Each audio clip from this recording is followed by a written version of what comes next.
We are live. Thank you everybody for joining me for another episode. I have two very special guests here today. We have spoken a lot about technocracy and technocratic influence, transhumanism, and Zionism, AI, and everything like that. Government intelligence agencies, and it seems that all of these interests are very rapidly converging towards a biodigital convergence that has been in play long before some of us were born, and seems to be sort of just trudging along regardless of who's in power, who's the politician in charge, and even a lot of these companies and people like Peter Thiel seem to act like a lightning rod to detract away from this. So I think it's more important than ever to speak about these things. And I have two guests here that have done an incredible job in helping to help me understand the biodigital convergence, sort of the scope, what is at stake, and some of the technologies and groups and organizations that are involved. So I have here with me Ryan Sikorski and Sal. They are, I believe, you guys are both part of the Synergist group. Is that right? Yeah. Okay, cool. Yeah, yeah, we are. Yep. For Awesome. sure. Awesome. And I've had a few like on chat like conversations with Sabrina and stuff. She's great as well. Hopefully can, get her on as a guest as well. But I thank you guys for taking the time to not only do all this research and put all this stuff together, but to sit down and talk with me and share this information with my audience.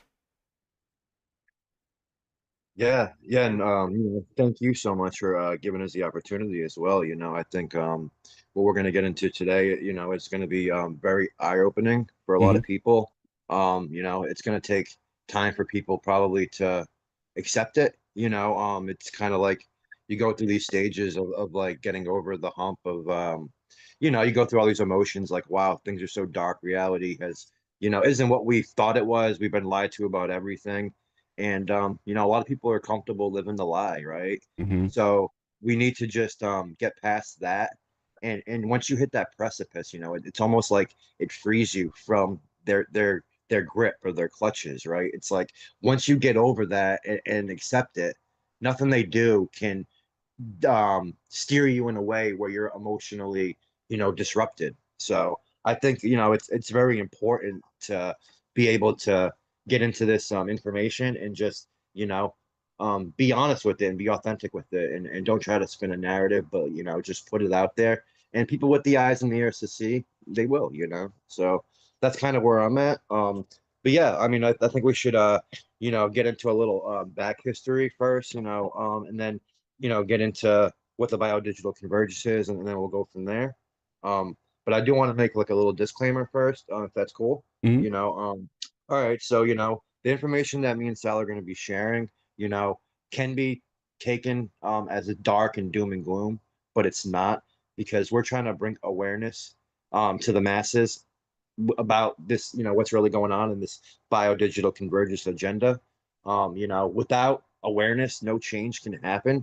So it's not, to be like, oh, doom, gloom, doom, gloom. It's just this is the reality of the state of the world. And, without understanding that, how do you mitigate? How do you protect yourself? How do you protect your loved ones, right? So just know that fear is the emotion that runs their system. And as they say, the fear will keep you here, right? So Hmm. do not be afraid. Do not let fear dictate, how you react, because with the whole energy harvesting and the harvesting of our bio signals, our physiological signals, and our EEG signals, they want a specific frequency. They want that Yep. fear frequency, which runs their system, right? If you're being authentic and truthful and you have love in your heart, like, yeah, they can harvest you, but I really, truly, in my heart, do not believe that they can use that frequency and plug it into their system, right? So Absolutely. I want to make that known first and foremost. And also, this B system requires, keyword, requires your participation and your consent. We've been given a gift of free will, and they cannot, you know, you can't get around that. So that's why they incentivize everything when it comes to the blockchain with all these rewards, all these things to keep you incentivized, to keep you involved, right? The saying, oh, well, it has to be karma. That's why they're telling us, right? Hmm. Well, no, it's they need your participation. They are advertising to you, hidden in plain sight, revelation of the method. That is their damn advertising slogan. It, So yeah, I just very wanted to true. touch the that's up. Absolutely. Yeah, it's.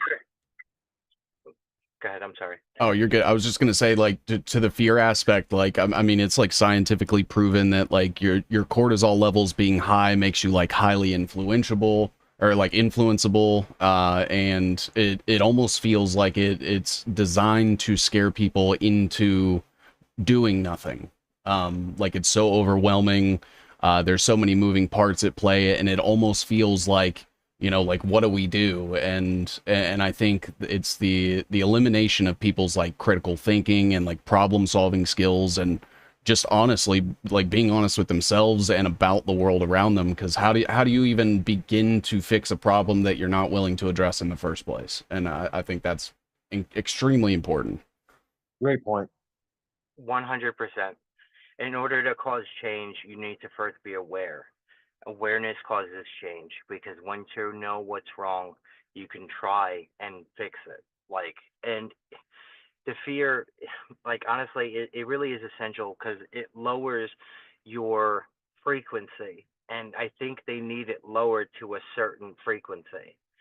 uh, this part I'm not sure yet because they hide these frequencies so good, so well. Like I can't. Like they really do a good job hiding the frequencies because they have a certain list of frequencies. And I know that fear. This is Brian, right? This is why fast interoperability healthcare resources is designed to create fear because they need the frequency low enough for them to kind of like get access. So don't be afraid Yeah. at all. Wise words, wise words. Yeah, I think that a lot of the time I get accused of like fear mongering and stuff like that, and it's like, well, I'm not afraid. So if this information is making you afraid, then it's clearly not the information. Otherwise, I would be afraid. So the differing factor is the person that is afraid of it. Also, it's like, when did the truth become so controversial? Yeah, yeah, It's wild, man. It's like, you put out some truth, you be authentic, and then it's like, oh no, that can't be, and it becomes this big thing. But yet, all these distractions and that background noise, it's like that's where everybody is focused. I absolutely. think people need to stop worrying about the external and worry about what are they doing? Who are they? Do they know themselves? Do they really have that wisdom and that knowledge to go within and get that? Yeah, because I mean, I believe wisdom comes from within. We are amazing electrical beings, and I think it's so understated the abilities that we have. And I think that the people that are in control of the system are truly afraid of us, and that's why they want such control, because they don't want us to be able to tap into our aura or our biofield and mitigate and protect. They want that merger with the human and the machine, and it's like, well, we don't want that. We want to bring awareness to that, and we want to keep our humanity at all cost, right?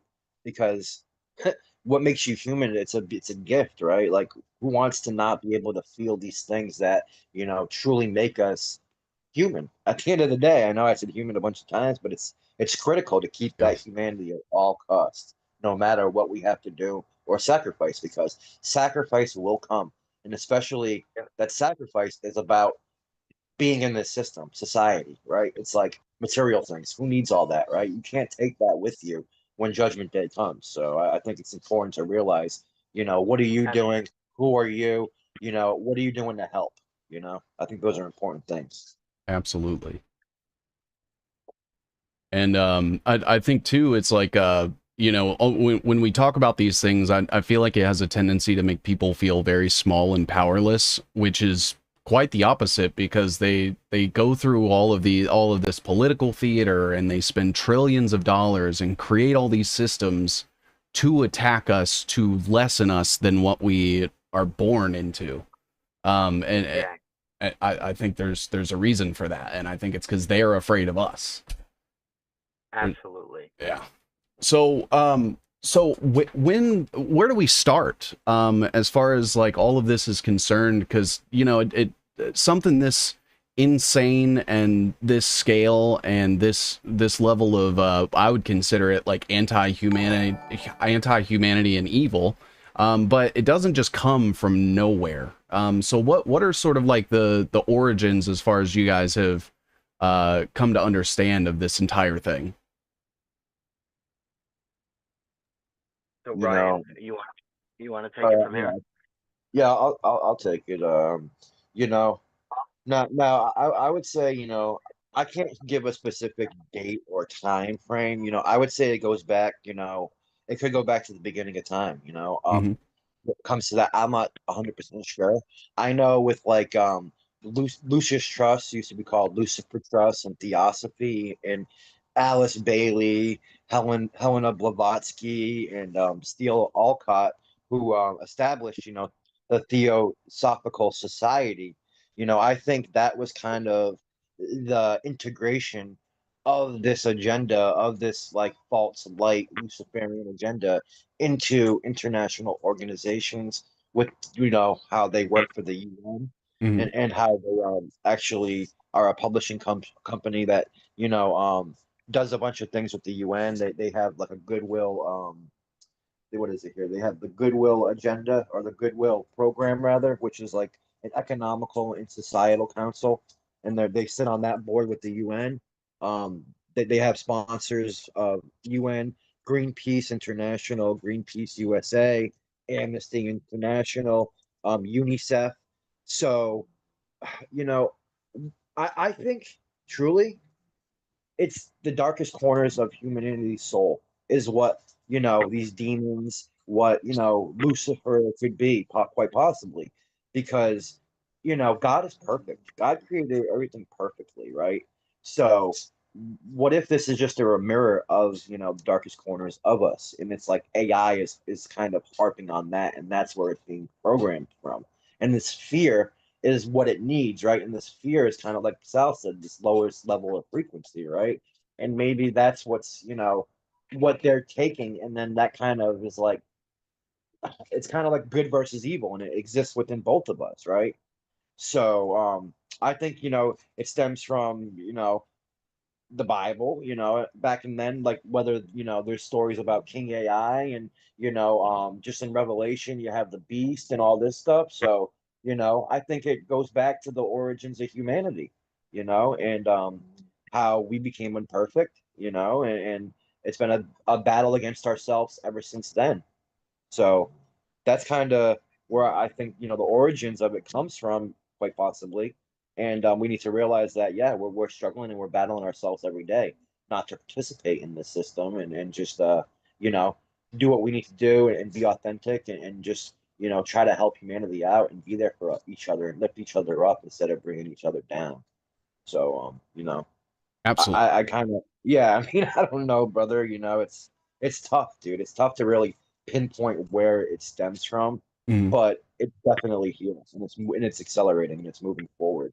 So Absolutely. And like, to understand the scope and scale, I think I think what's incredibly important for people to do, especially right now, is to understand that this is the most important thing, and that, like, we may not, like, I don't think anybody agrees on anything 100%, but like, I know that I have some differing opinions on like religion, spirituality, and things like that from you guys, but that doesn't mean that we can't see eye to eye on this and understand that this is going to impact us regardless of race, Yep. religion, creed, color, or origin, Yeah. gender. Like, it's humanity versus anti-humanity. Pick a side.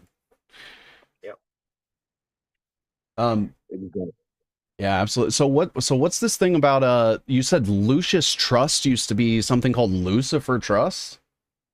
Yep, yep. So Lucifer Trust was established in 1922 by Alice Bailey as the publishing company to disseminate the books of Bailey and Blavatsky in the Theosophical Society. They changed their name to Lucius Trust because Lucifer Trust revealed the true nature of the New Age movement too clearly. And that's an excerpt from Hidden Dangers of the Rainbow, page 49. So that's direct quote from there. At one point in time, Lucis Trust was actually headquartered in New York at 666. There's their symbolism, right? United Nations Plaza. They had an office in there. So yeah, it was, this Lucifer Trust. It was like they were putting out this new age agenda and this movement and trying to get people involved and trying to, spread it to all corners of the earth, I would say.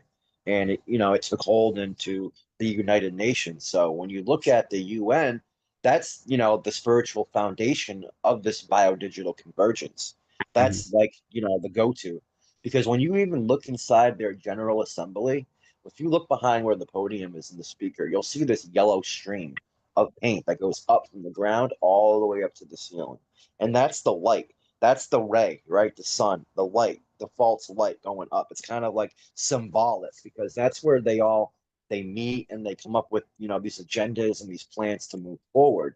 So yeah, the UN plays a huge role, especially on the spiritual side, I would say. Okay. Absolutely.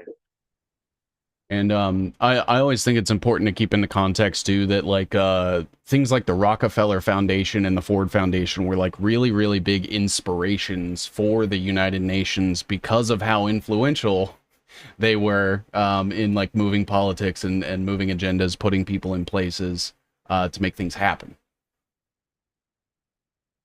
I mean, absolutely. Yeah, it wasn't some like coming together of a bunch of nations for the greater good. It was like mafiosos like meeting in a back alley somewhere and being like, all right, how are we gonna keep power forever? Is what it seems like, and completely opposite of the narrative of like mainstream media and shit. So, always important to remember, because the Rockefellers, the Rothschilds, all the bloodlines and the families, the second their name comes involved, you should know that it's probably some really, really dark shit. Oh yeah. Oh yeah. The entire optogenetics is Rockefeller, and the quantum dot, which is what feeds the system. Yeah. It's all done. And they successfully did that in a living person back in 2002. So like, yeah, you're absolutely 100% right about that. Down on what like the main belief systems are for the Theosophical Society.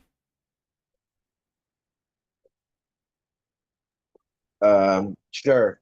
So like that I see it as, like they're into energy, Hmm. and how they can manipulate energy in a way to control or to manifest an agenda through Hmm. intention, through tying things to sigils.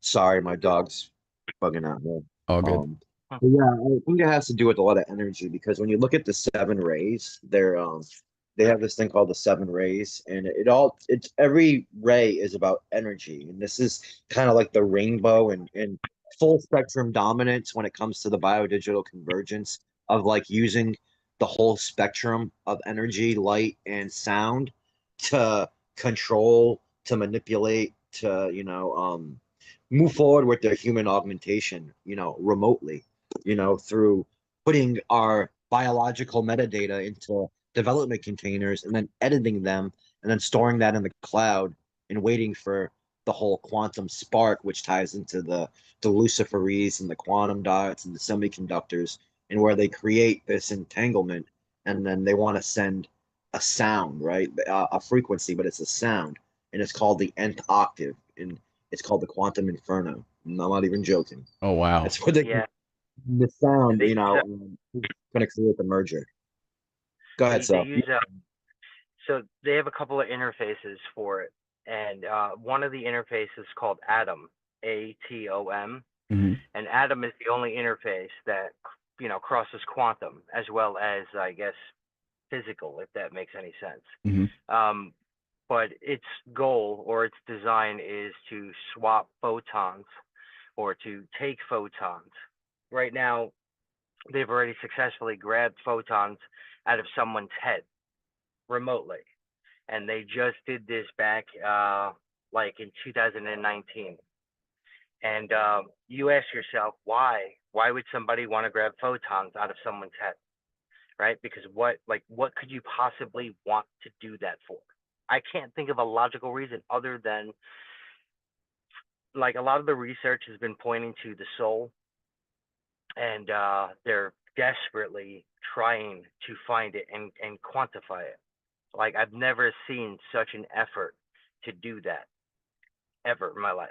And they believe it resides within the mind, within your aura, your energy field, right? And that's why a lot of these interfaces are looking to manipulate it, or looking to capture it, like literally to grab a holographic image of it and then store it in a container, and I think, Ryan, you found the thing with the black quantum dots, where they will trap the photons in darkness or whatever. Yeah, it's I guess, a quantum dark control of the quantum dot. So it can be and exist in a dark state or a light state. And I guess this dark state is more controllable. It's actually easier for them to do what they want to do by turning it into a dark state. So yeah, it's insane, man. It's wild. But yeah, with the whole photons and these interfaces, you know, Yeah. so they're manipulating the light, and they're processing it, and they're modulating from like photon to electron, and then from electron back to photon. So like, because the electron is the electrical, right? So all this stuff that's being read, like our resonance, it's a holographic substance. So it can be recorded as an electrical signal. And then that can be stored onto a file, right? And then put into a database or the cloud or whatever. So they're kind of like modulating these frequencies back and forth, from light to sound to electromagnetism to, and they're kind of doing it however best benefits their system to where they need to implement it. And they're Absolutely. doing this to people without their knowledge, remotely. And if you follow the technology, which is like literally all I've been doing is just following the technology, and you'll see exactly why they call it Inferno. You'll see why this operating system like runs on top of other systems, and it can manipulate data within the middle of it transmitting the data, or on top of other applications. It literally, it exists on top of other applications, allows them to manipulate data, and there is no log to record the data change at all. So if you enter in data in a database, right? If someone changes that data, there's usually a log that tells you that someone changed it, right? This bypasses that. There is no record of the change. And that's important, because when they do that, right, there will be no record. Like, they really thought this out. And it's really important to understand how the technology works, because once you understand how it works, it becomes a little bit more clear what their end game is. And so it's actually interesting that you guys brought up like the 7 rays of light thing earlier. I think that was Ryan, because I some of the research I've done into Flynn, I've seen him like quote this lady from the 7 rays of light cult, basically verbatim at like one of his speaking appearances and stuff. And, thinking back to like Mike Flynn's connection to like Paul Vallely, who worked with Michael Aquino, who was very close with, Anton LaVey in the Church of Satan in the Temple of Set and stuff. And I think that it's a really interesting overlap, because it seems like they are, that they're not just doing this for profit. It's not for just the money. Like it seems, just from my studying at least, is that they feel entitled and like destined for this to happen for them, like for them to be in control and for them to have this power over other people. So it seems like it's not just a financial thing, but a spiritual war as well. You know, Absolutely. it's no coincidence that Michael Flynn is tied into psychological operations. When Hmm. you look at the fact that all these seven rays have to do with energy and kind of like the manipulation of it and how they're using it to control. Hmm. Because, think about it with the psychological operations, they're putting people in certain states, right, of like emotion. So that totally has to do with energy. So there's that correlation as well. So I'm not surprised that he went on stage and did the seven ray prayer or whatever it is. I'm trying to think of the lady's name too. I can't think of the chick that he quoted, right? It was some lady that always used to say that prayer or something, right? I'll But find yeah, it. I remember what you're talking about. I seen that and I was just like, whoa, it's right in front of our faces. Yeah. And another thing which is crazy is you remember how he wrote um those two books with Boone Cutler or whatever, like the 5G warfare and then like the guide to artificial intelligence. Flynn came out with that little guidebook or whatever. Hmm. Well, like when I bought that a while back, like I was for Trump at one point. Like I was duped. I went through the whole stages. I think we all do. We've all been lied to. We're all growing. We're all trying to learn and move forward and just do it in a way that's, truthful and authentic, I think, right? So Absolutely. yeah, I read that book and I'm like, wow. He literally put out a book to people for his public image, and then he told you in that book the tactics that he's going to use against you. And then people ate it up and was like, oh wow, look, he put this book out and he's such a good guy and he's helpful and Yeah. all this. And he literally was like, hey, here's the guy, here's the layout and the foundation and formula that I'm gonna use to control you. And it was like almost like that arrogant, put it in your face type thing, hidden in plain sight. But again, it's to require your participation and your consent and all these types of things. Because if we're not consenting, if we're not participating, then how does this thing move forward, right? It literally runs off of our energy. Like we're the transmitter and receiver. And they're just like harvesting that, we're allowing it to happen. Like even, I understand like we were born into this system and we have to like play in it, strategically, like whether it's, through your phone or like, social media or whatever, because like even just our phone, that's a scribing device. Hmm. Like that's an Internet of Things cloud-based environment where they can siphon off our energy, right? But again, I go back to the, are you authentic? Are you, truthful? Are you being honest? Like, or are you in a state of fear? Because they can take all that energy they want, but like I don't feel like I'm losing energy having these types of conversations. And I think like we can gain energy as well when we have that free flowing energy, when people are resonating on the same frequency, or when we're, growing and learning and gaining insight to their agenda. I think we can gain as well as the chance to lose. So I think it's a battlefield at the end of the day, a digital information warfare battlefield. It's kind of how I Absolutely. see it. Yeah, 100%. And I've heard you guys mention quantum dot a couple times. Would you guys care to explain like just sort of what that is and how it's applied and used against us and like the technology? So the quantum dot is so it's so crucial. It's not even funny. Like if you take away the quantum dot, you don't have this system. Hmm. And I think that's important because the quantum dot is what allows them to parallel process us biological information into qubits, which then get transmitted to a quantum cloud, Hmm. right? Because they're not just hitting us on the physical; they're digitizing us, right, for digital, and then they're you know, quantifying us via quantum. Like the quantum dot is important because not only does it power the system, like they have different quantum dots for different things, right? The number one most important quantum dot, hands down, is the carbon quantum dot. That is what makes all of this possible. That runs the carbon system that they're going to come out with very soon. You already see it now when you go Hmm. to Amazon. You can choose carbon free shipping.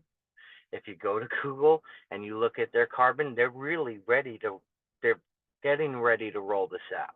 Yeah. The carbon quantum dot allows them to communicate through our body digitally, a digital communication line, right? It also allows them, for a while, I did this thing on the, their, want to grab the soul, right? Hmm. Or at least copy it. And how they do that is through the use of carbon quantum dots, right? So graphene quantum dots also aid in communication, but they're going to be more for the nanotechnology aspect. The carbon quantum dot's more for the biological aspect, and then you have the luciferase quantum dot, which is the thing that binds you to that system. And when you look at this, you can't say that this is coincidental, because, like, the thing that kickstarts this is a program called Luciferase 666. I mean, and it's by a medical company, a Gen Price. Like, what? And you say, okay, no way. And then you see that they have these reagents, IgG4, the antibody, which has been fused with luciferase, and they even have a quantum antibody, right? And when you see what that does, it kickstarts a biosimulation. And I think that's going to be tied into what's going to happen later, because, like, right now you can tell that they're testing everything still, right? Because if you read the research papers, you can see their progress. You can see, okay, this was successful apparently, because now they know that this works. They're moving. It looks like they're streamlining it, getting better, right? So they're just making it more efficient. And you don't do that unless you know it works. So the quantum dots are just so important. I can't stress that one enough, because it the original quantum dot that binds, it's got to bind to a protein in your body, right? And once it does, it creates the luciferase quantum dot. I think that's what the antibodies are for, the luciferase antibodies. I think that's the one that ties to your biological signal, right? And that's what, think of it like a MAC address on a computer, Hmm. right? You have 1,000 computers connected to a network. How do you find one computer, right? That's, you would use a MAC address, right? It's Yeah. original. It's only one computer. I, I think it's easier to understand it when you break it down like that, because it allows them to target easier. And so, essentially, I would assume that, like, on top of our driver's license number, social security number, IP address, tax information, health information, they also have this information that sort of categorizes us and puts us into a database, but we can't get access to that. 100%. Okay. The new digital ID that they're preparing to roll out will be rated on your heartbeat, because that's important. Your heartbeat, okay, and your consciousness score. Believe it or not, they call it a consciousness score. And I'll post that in here and after. That's important, because the new Web3 that's about to be rolled out, Mhm. you cannot participate in that without a digital ID. So I know that they're sampling different ones now. The big one is going to be GA4GH. I'll post that one in here. That's the main one. And then again, you have one for Web3 for when they digitize you and actually put you in the web, right? Mhm. And that's Like the called, human passport. that's the human passport, exactly. There's a company called Human Tech, and they call it Human Tech because you are the tech. And when you look at their connections and the ecosystem, you realize exactly who they're partnered with. And these aren't just like nobodies, right? These are like gigantic companies. I Mhm. mean, eventually, if you trace everything back, you'll find out at least the same people. You got IBM, Microsoft, you got Oracle. Oracle, thank you. Yep. Oracle, Google, like CERN is so important. Honestly, I didn't truly understand the level of importance, but without CERN, I mean, this doesn't exist, honestly. So CERN is a major player in this, and it's because of CERN and Cambridge they found a way to take the quantum dot information and actually put it into a computer. So they were the first ones to help read quantum dot information. So it's very important.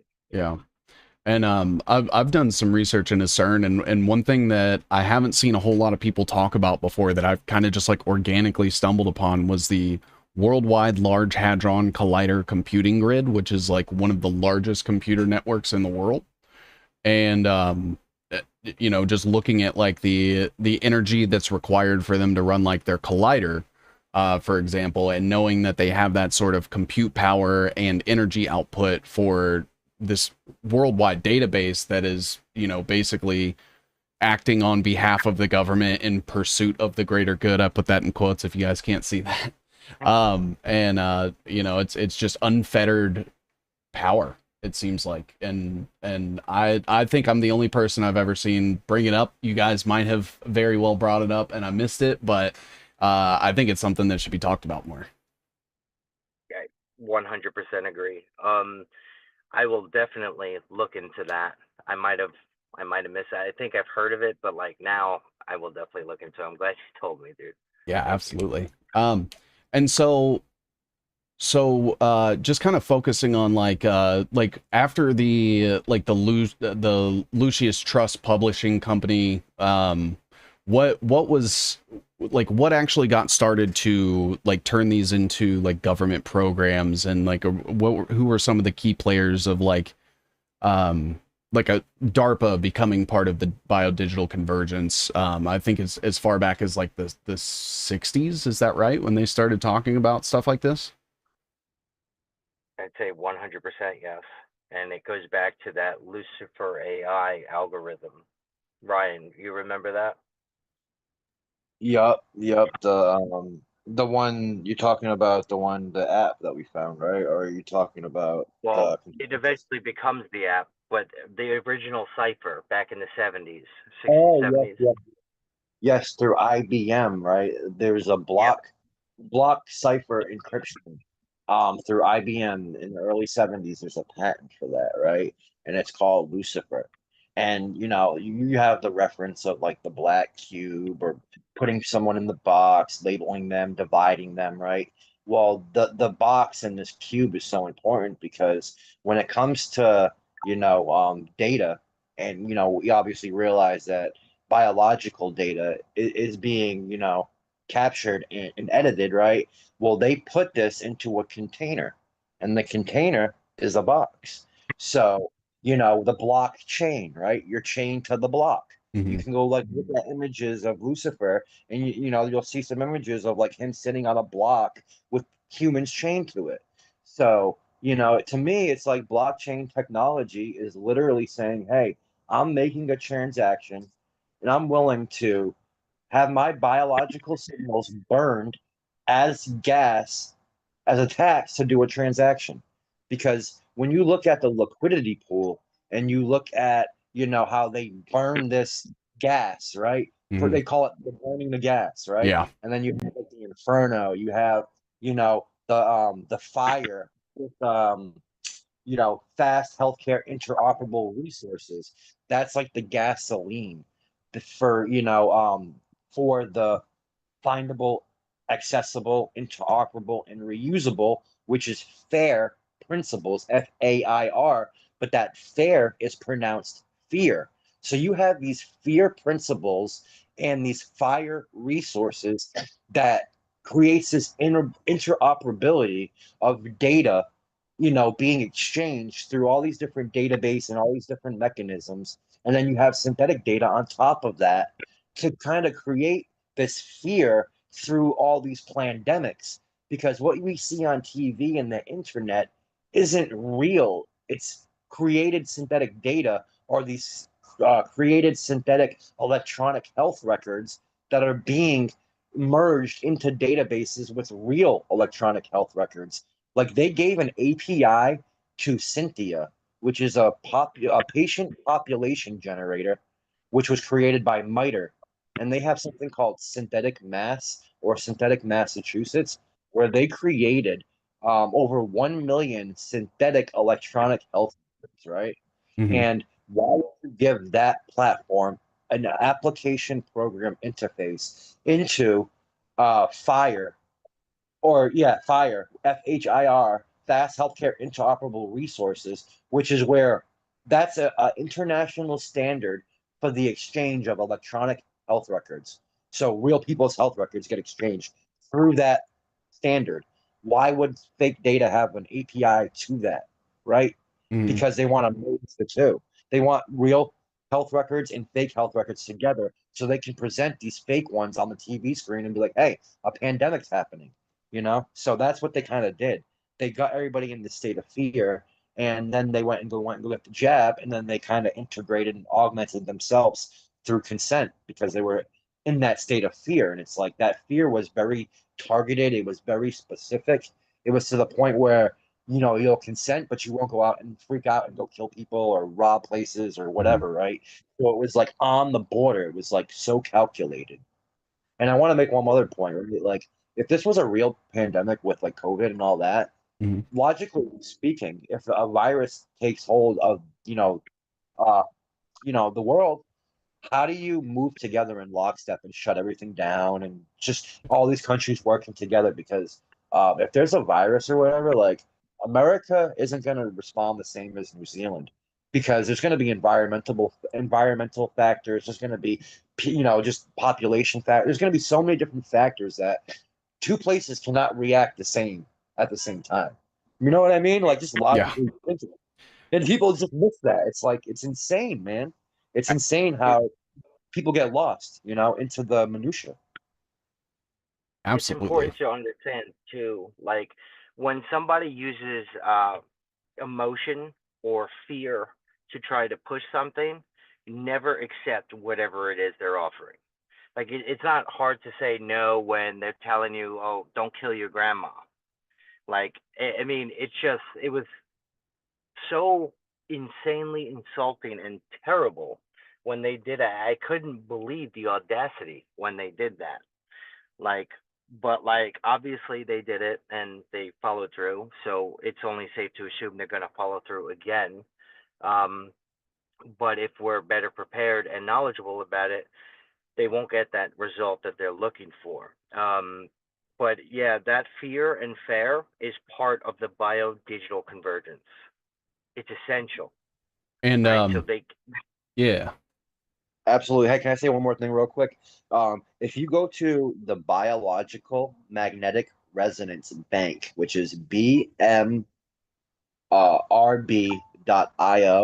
it'll literally say the Biological Magnetic Resonance Bank is fair based, FAIR. So that resonance in that database is literally fear frequencies. It tells you that on the website when you pull it up. If you type in right now, bmrb.io, it'll say BMRB is fair based. And that's the fast healthcare interoperable resources, which they use to perpetuate the fear. And It's like, I just brought up their website too, and I'm this grid's on screen for everybody. And it specifically has like coronavirus as one of the things on here, small molecules, PDB links, protein data bank. Okay. Yeah, there's and I think you've sent me this this website a couple times, and it goes over my head, so I am thankful that I have guys like you here to translate a lot of this stuff. As far as the fear system, FHIR, I was actually just talking with the Last American Vagabond yesterday, and we dipped a toe, I think, into the biodigital convergence during the interview, but we actually spoke about that and talking about how it's essentially like this sim, like playing the Sims with the entire globe, and they can just introduce a pandemic here and then see what happens in the simulation. They can introduce a lockdown here and see what will happen with people. And from my understanding, that's being fed information in real time from healthcare organizations all around the world that operate with hospitals. So basically anything that you have for your medical file, whether it's like checkups, diagnostics, health conditions, tests they run on you, your blood type, basically anything that a doctor would need to make an informed decision on you, is uploaded to this database that they can then just play with like a sandbox, right? Well, I'm going to post something in here that's going to be crucial. Okay. I can't stress this one enough because they literally lay out how they're going to do the next pandemic, Oh, right? wow. And they're going to do it through, or they call it a game. It's called, they run it with game theory, right? But watch and see. When you read it, you'll understand why microbits are important. And this thing called Adreno devices. I can never pronounce their name, but basically they make circuit boards and then Mhm. they emulate it so they make software for those circuit boards, which is important because, you know, obviously they're digitizing us, so they need to control us. A lot of what they're going to do is do device emulation. So, like connecting a wireless keyboard, Mhm. right? When you connect a wireless keyboard, how does it know you're hitting the W, right? Rather than the T? Mhm. And it does it like that. It's a more complicated version of that. And I'm going to post it in here so you can see it because Okay. honestly, everybody needs to see it because if they can see it, then they'll understand exactly what they're going to do. And Yep. so as far as it goes, it in my like just what I've researched so far, right now they have the ability to actively manipulate this system to then target like selected individuals and have different like health phenomenon happen to them, like raising their blood pressure or spiking their cortisol or insulin levels and things like that. Is that right? Yep, they sure do. I mean, even with the Inferno, right? They have something. The Inferno literally has something called spiking neural networks, which they're able to, you know, harvest our EEG signals, right? And these are like, I don't know if you've heard of Helm Charts or Helm, a program called Helm. Well, Mm-mm. that's what the EEG is. It's these mapped neural networks through Helm Charts, and they implement those into something called a knowledge graph, which is like, you know, the whole human mapped out from the neural networks to the proteins to everything just mapped out in this graph because we need to look at it as like nodes on a network and this system. It's information communication technology, but they're mimicking biology, right? And they're digitizing it. They're mimicking it to a T. I Yeah. mean, you even have the algorithms mimicking it. Like, I'll give you an example, right? There's something called the chaotic horse ride optimization algorithm. That's the chaotic horse ride optimization algorithm. And this algorithm is used for load balancing of biocyber interfaces, which a biocyber interface is the bridge that merges the digital and physical realm. It converts biochemical signals into electrical signals and vice versa. So it's a load balancing for that, which is basically spreading the energy and, kind of optimizing the energy so like things don't crash or the system doesn't go down or whatever, right? Mhm. And then you have it also is for Internet of Things cloud-based environments, which that's what we're on when we're on our phone. So this algorithm mimics horses and how they move in a hierarchical structure, right? And you have like the lead horse, and that horse dictates the other horse's activities. Now that algorithm mimics how horses in nature do that. That's just one of many examples of how these algorithms and how the quantum that they're creating mimics biology and the human because we are the original quantum at the end of the day. And what they're doing is just creating this synthetic quantum and then trying to merge the two together. So that's important. And you were just talking about something and I forgot what it was, man. Darn it, I wanted to mention something. Oh well, it'll come back to me. But yeah, I just wanted them to make that point about like how they're mimicking nature, right? And they're kind of manipulating it, and that's why they study us so thoroughly, right? With all these different microscopes and telescopes and satellites and all this, because that's a layered system. Like telescopes are being used, satellites are being used. I know this sounds wild, but to visualize us like inside of our bodies. They have near infrared resonant spectroscopy, they have atomic force spectroscopy. I mean, a lot of these systems aren't just what they say they're being used for, right? They're dual use, they're multi-use. I mean, they can be used for a myriad of applications. And I think people The just focus on the one thing, right? And not everything as a whole. the telescope they're using is called Lucifer. The upgrade that they put to that telescope, it's an adaptive optic. It's adaptive optics, right? That's the upgrade. It's called Soul. Like, at some point you have to say, all right, come on. Like, they're laying it on really thick right now. They're not even attempting to hide what they're doing, like, at all. And a lot of this has to do with the red shift, which I think is important. Um, it's a way of glimpsing, or taking a glimpse at our aura, a visible actual spectrum where you can see an aura. And that's important. And that's why if you look at a company called Biosignals 2, you'll see they actually have a reagent to help visualize that red shift. Yep. They want to capture that bioluminescent resonance energy transfer.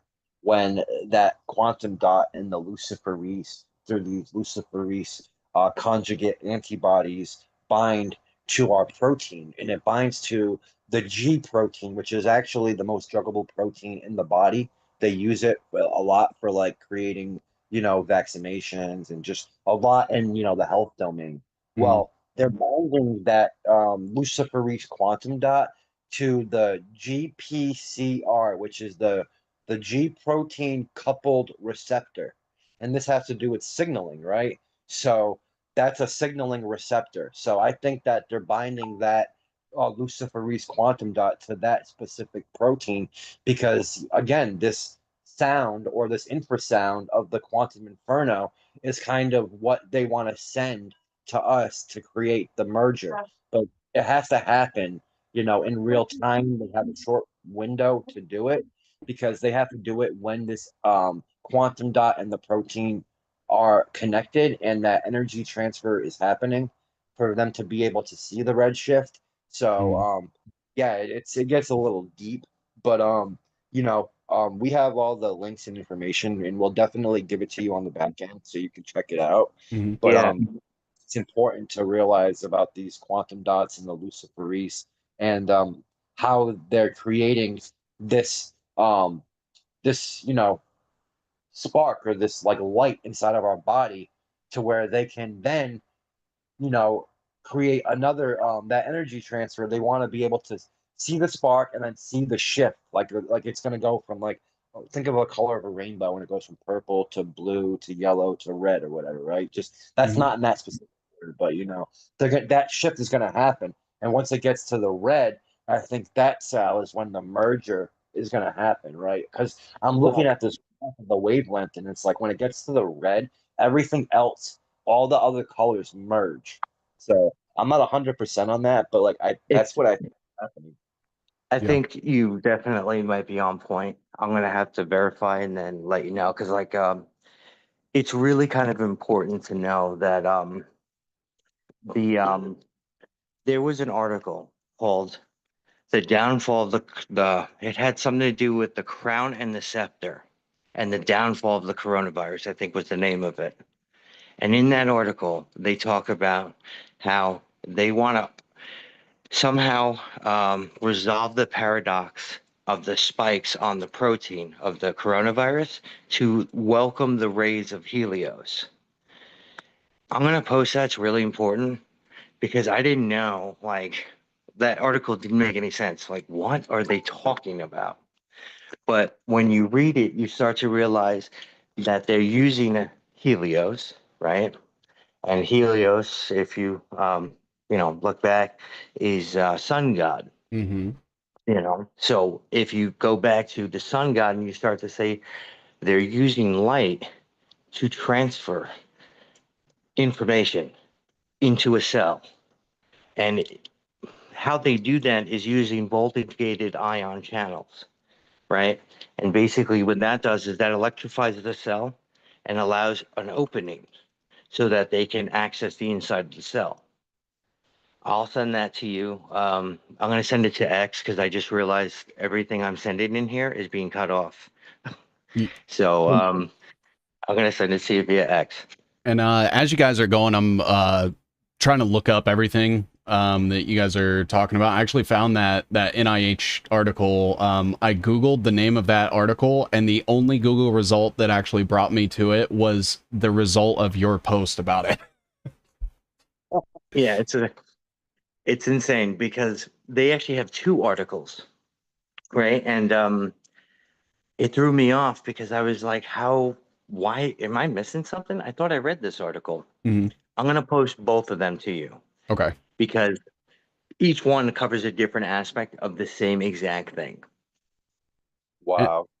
and it's interesting too, because like as I'm looking at this picture of Helios, like it reminds me of like depictions of like Lucifer, and Lucifer is often referred to as like the light bringer, and like this, someone even said like the Statue of Liberty with the crown.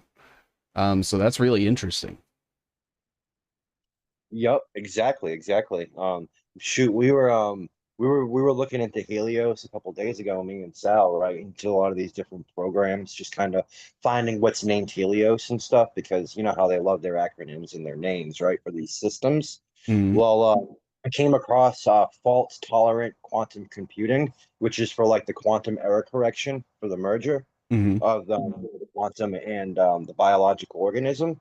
Well, they have this a company called Quantanium, and they have a quantum computer right now, a fault tolerant quantum computer called Helios, which in 2025 became active, right? And their roadmap is what are called Sol, SOL, which is Sol is sun, right? In Spanish, which is SUN, and then you have Sun, SON, right? Which is like the sun is the sun. You see what I'm saying? And Mhm. it's the soul and our soul, right? So is the sun in the sky the soul for the earth, and it mirrors the soul for humanity? I mean, I don't know. It's like a lot of these correlations, but and then it transitions in 2030 to Apollo. So you have Helios, the soul, and Apollo, and you have the soul in between those two things.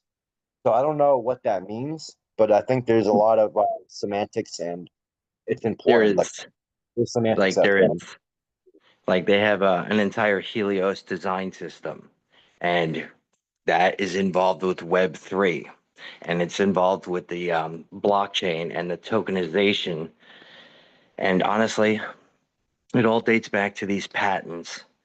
They have these 4 soul patents, patents for the soul. And when you first stumble upon this, you're like, why would you want to patent? Like, just take a look at these patents. One of them is called copying and installing the soul to a computer. For And digital then for digital when you immortality. for digital immortality, well, see, it later became like, so there are 4 patents that are a must. And the reason why they're a must is because everything we're seeing now is involved with those patents. I can promise you that. Because just look at the technology, look at what they're doing with it. If you read those patents, you'll see, oh yeah, they need to do this in order to do this part of this patent. And it's extremely important. When you break these patents down, just do the first one, right? I mean, there are 4, but if you just do the first one, you'll see exactly what they're doing, and you'll see exactly now why it makes sense, because that's how they do it. If you were going to do it, you would need to tokenize, right? And that's what they're trying to do. In order to tokenize the soul or an intangible, right? Um, they have um, they have a method of doing it. It's part of the soul create, soul copy, and then soul install. It's part of the soul bound token, and this is all already embedded into the new financial system. Now, does that have to do with the converting of the biosignals into an atomic gas and how ontology Yes, that? yes. Yeah, I One, think that. they're hiding everything through ontology, Yep. right? Because honestly, when you ask yourself, I had to look it up because I didn't know what ontology was. I've never heard of it. And then you find out it's the cross between science and philosophy, Yep. supposedly. That's the definition or whatever. Metaphysics and philosophy, right? Or And no? if you look at the soul is metaphysics, right? Yep. Hmm. Exactly. And Exactly. another thing that's interesting is like I pulled up that article on the Crown that covered Helios, and they have a bust of Helios with 7 rays coming out of his head. Whoa. Yeah. That, yep. So you see it, yeah. They are not hiding it. They're absolutely, I mean, they are just literally, they don't care. And I feel like we're approaching a point, and we must be, because they're doing everything they can to try to keep us from, I guess, moving on or up, or, you know, I, I'm not sure exactly, but you can tell with these anchors that they created, it's to stop us from moving forward. And that's why they have a program. Like, if you ever wonder why Inferno runs with a programming language called Limbo, and why a virtual machine that runs it is also called Dis, they say they modeled it after Dante's Inferno, but there's something deeper to that. It's not just modeled after Dante's Inferno, because when you look at what it can do, right, and you see that its main thing is converting um, information into machine instructions, now you get why how they're going to merge this with AI, right? They're going Mhm. to use Inferno to do it. And the Julia code too, man, I think. Well, Julia is massively important, dude. Yeah, that's for the mind, I believe. That's the machine learning code, and I think that's where the human input becomes machine readable, if I'm not mistaken. But hey, Sala, I'm back in there. I'm gonna send you this paper, bro. I just found super important. Dynamic intracellular exchange of nanomaterials, protein corona perturbs proteostasis and remodels cell metabolism. Yeah, I forgot to mention. Yes, dude, definitely send me that. But protein corona is very important, right? A lot of people don't realize that protein corona is a byproduct from this nanotechnology being inside of you, right? So Exactly. once you understand that, and you understand that protein corona exists because they put nanotechnology inside of you, and that's the byproduct. That byproduct can be manipulated, it can cloak, it can not only cloak, but it also modifies the surface of cells, which is super important, because that modification of the surface of cells actually is a communication. It's a form of communication with the molecular communication. Dude, listen to this one sentence. The nanomaterial protein corona is a dynamic entity providing a synthetic natural interface mediating cellular uptake and subcellular distribution of nanomaterials in biological systems. If there was ever a crown, it would be protein corona. Honestly, It- if that article is as deep as I think it is, then their crown is protein corona. Yep, it's their synthetic halo.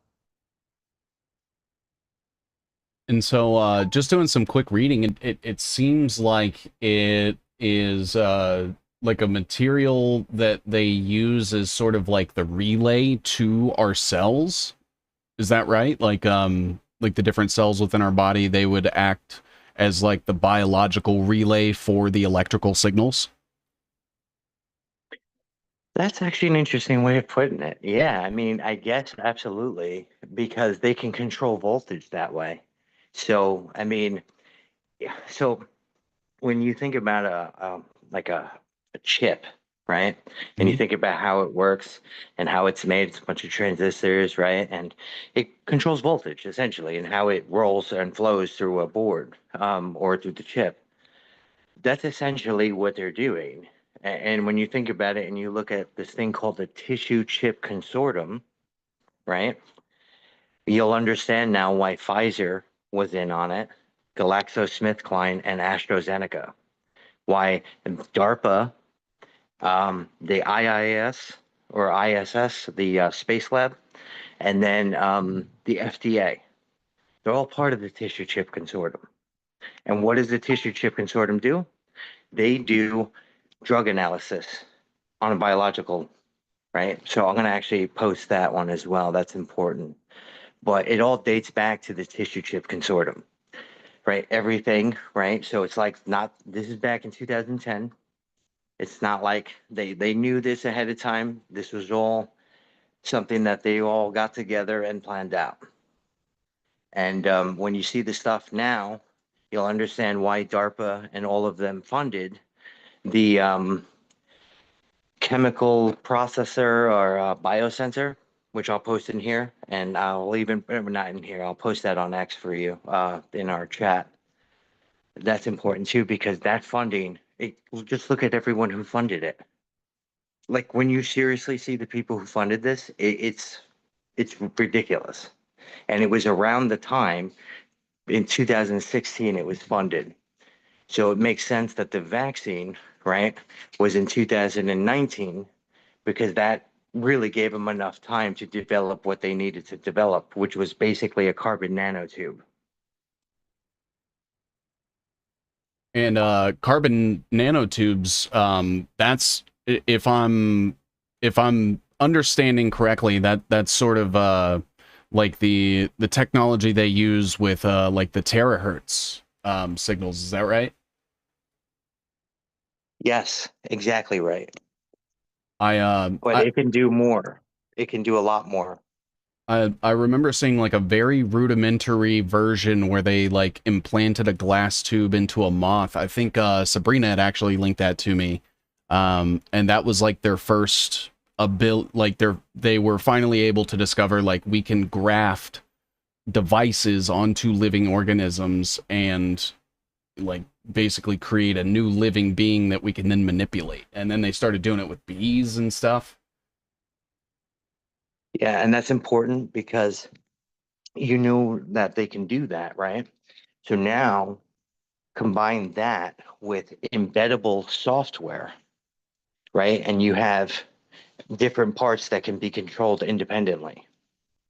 So if a lot of this is like open carbon nanotubes is part of the zero carbon agenda, where they cloaked it as, oh, well, what we're going to do is we're going to take carbon out and we're going to change it into something that's, more economical and friendly and, climate conscious or whatever. But really what they're doing is they're doing a conversion of a type of, I forgot what it is. I'll post Paper? that though to you. But they convert it, and basically they were testing out a system they're about to roll out, literally. I mean, we can sugarcoat anything, but at the end of the day, the new zero carbon system that they want to roll out, which is again part of everything we've been talking about, it's part of the BioDigital Convergence, part of the digital ID, something you have to accept or not, right? I would suggest not to, because obviously we shouldn't have to. It's a very easy fix. They should have all been arrested. 5 years, not one person, nobody actually cares up there. And we understand this and we are sharing this because we care. And we always have a choice, no matter what they say. Literally, I don't care what they say, how they say it. They obviously need our consent and they're never going to get it. So what Sal was talking about, with this whole agenda of converting the carbon into, something economically friendly, right? Hmm. Well, they want to convert our carbon into either hydrogen or nitrogen, right? And they're using something called carbon flux, where they reverse that. And a carbon flux refers to like the movement or exchange of carbon between different like pathways in the body. Hmm. Okay. So they're reversing that and they're using cyanobacterium they're creating a photosynthesis, and it's literally converting our carbon into hydrogen and or nitrogen. And when you look at Zuckerberg, he even came out with an article saying that zero carbon, the best way for zero carbon is gene editing. These are his words verbatim. So yeah, it's called reverse carbon flux.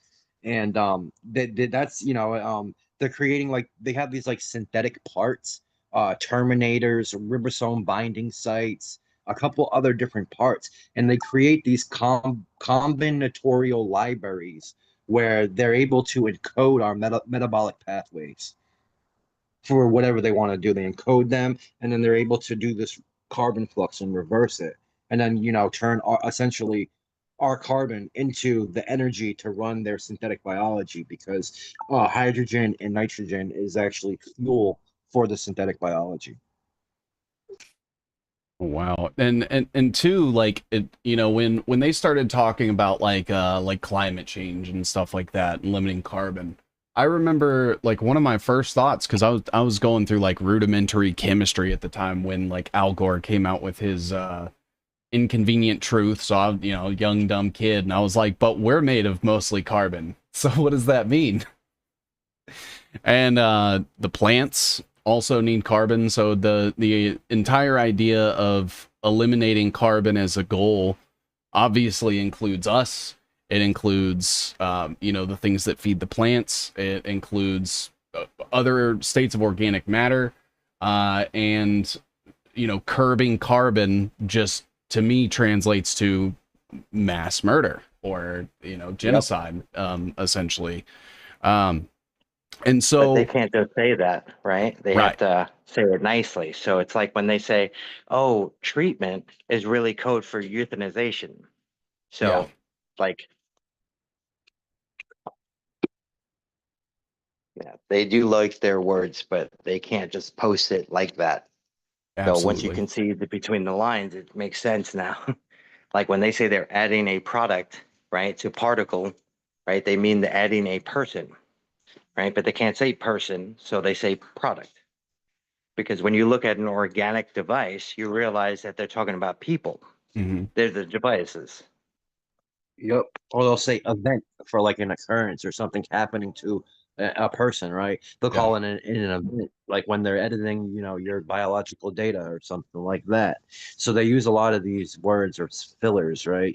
But Mhm. when you understand the underlying things that they're doing, you can kind of replace that word and put the word that they're truly using and kind of plug it in, and you'll see that it fits perfectly. Yeah. And I know that that I've seen a few of Sabrina's videos and tried to follow along as best as I can, and I noticed that she brings up signals intelligence a lot, and like the DID and the DOE. What are some of the roles that our government, and especially like the DoD, like sub branches, what's their role in this entire thing? You want to see part of their role? Just go Absolutely. to um, what is it called? Health IT, right? And you'll see that that's what leads fear slash inferno. Isn't That's their that the government website.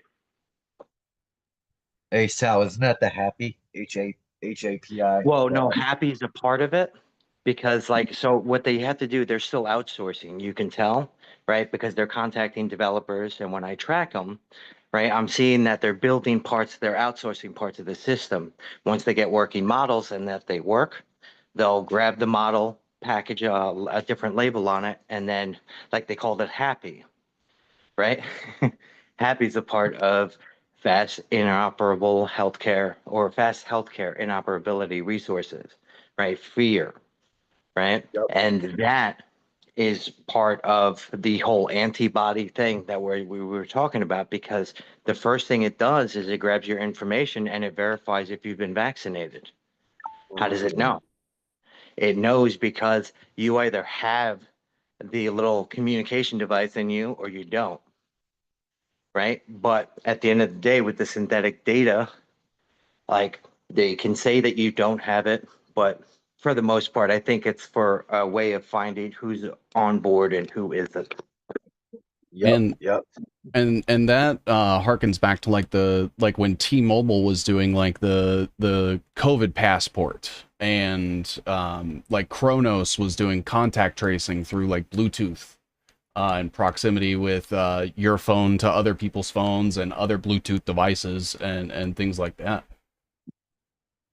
Absolutely. You know, I mean, they were testing this out, and obviously Bluetooth is still an important aspect of it, Mhm. and they are definitely still using it. Whether you have it on your phone or not, it's still transmitting. And Sal, can I uh, jump in real quick? yeah, Sorry. yeah. Oh, I was just gonna say what Sal was talking about, how, health IT, they're kind of, sourcing out for other people to develop. It's a kind of like third party. That's why this open source, accelerator for AI and like this whole open source thing that we see going on now, where everybody's creating all these different, applications and code, that's so important to point out, because a lot of that stuff on the GitHub and all these different developer sites, right, are being forked over and plugged into government systems. They're finding code that they need to fit pieces of their system where maybe something doesn't work correctly or whatever the case. And that's kind of like the fuel on the fire in my eyes. Because if you notice, like in the last 2 years or even 3 years, how far this whole AI has kind of integrated itself into society, I think that's playing a key role. And one more other thing I wanted to mention was, there's a program at the FDA called Real World Evidence Program. And this is how they're using synthetic data and presenting it as real world evidence. Okay. The FDA is so important. That's actually the database that they're using to merge our electronic health records into. That's the main database that they use. So, yeah, FDA, Federal Death Administration, check them out, especially when it comes to the real world evidence program. And yeah, just that's an important piece to look at, because then you'll realize how this synthetic data plays a role and how they're presenting it as real. So I just wanted to point that out. Yeah, absolutely. And as you guys are talking, like I'm literally on the FDA.gov website with the page regarding real world evidence and them talking about that.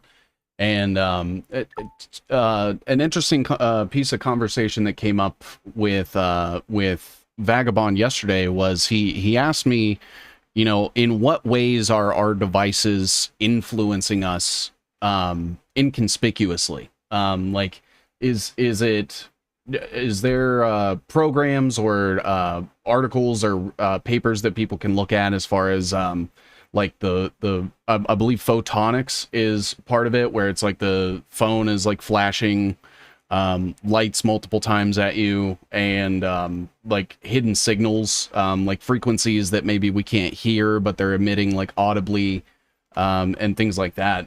I believe I've seen a couple of different like research papers on that, but I didn't know if that was something that has sort of crossed over into this. Sal, you want to jump on that? And then I'll say a couple things. Yeah, absolutely. They're definitely going to be doing that with the lights, and I believe that they are testing it. I mean, maybe I've been noticing some glitches in my phone. Maybe I haven't, because like it could very well be doing that right now. I do know that they didn't put all those LED lights out for no reason. Mm-hmm. I know that this is all part, like any smart device that you have will be used against you. That's a fact. This system is designed to constantly read you and hurt you. That's it. There's no nice way to put that.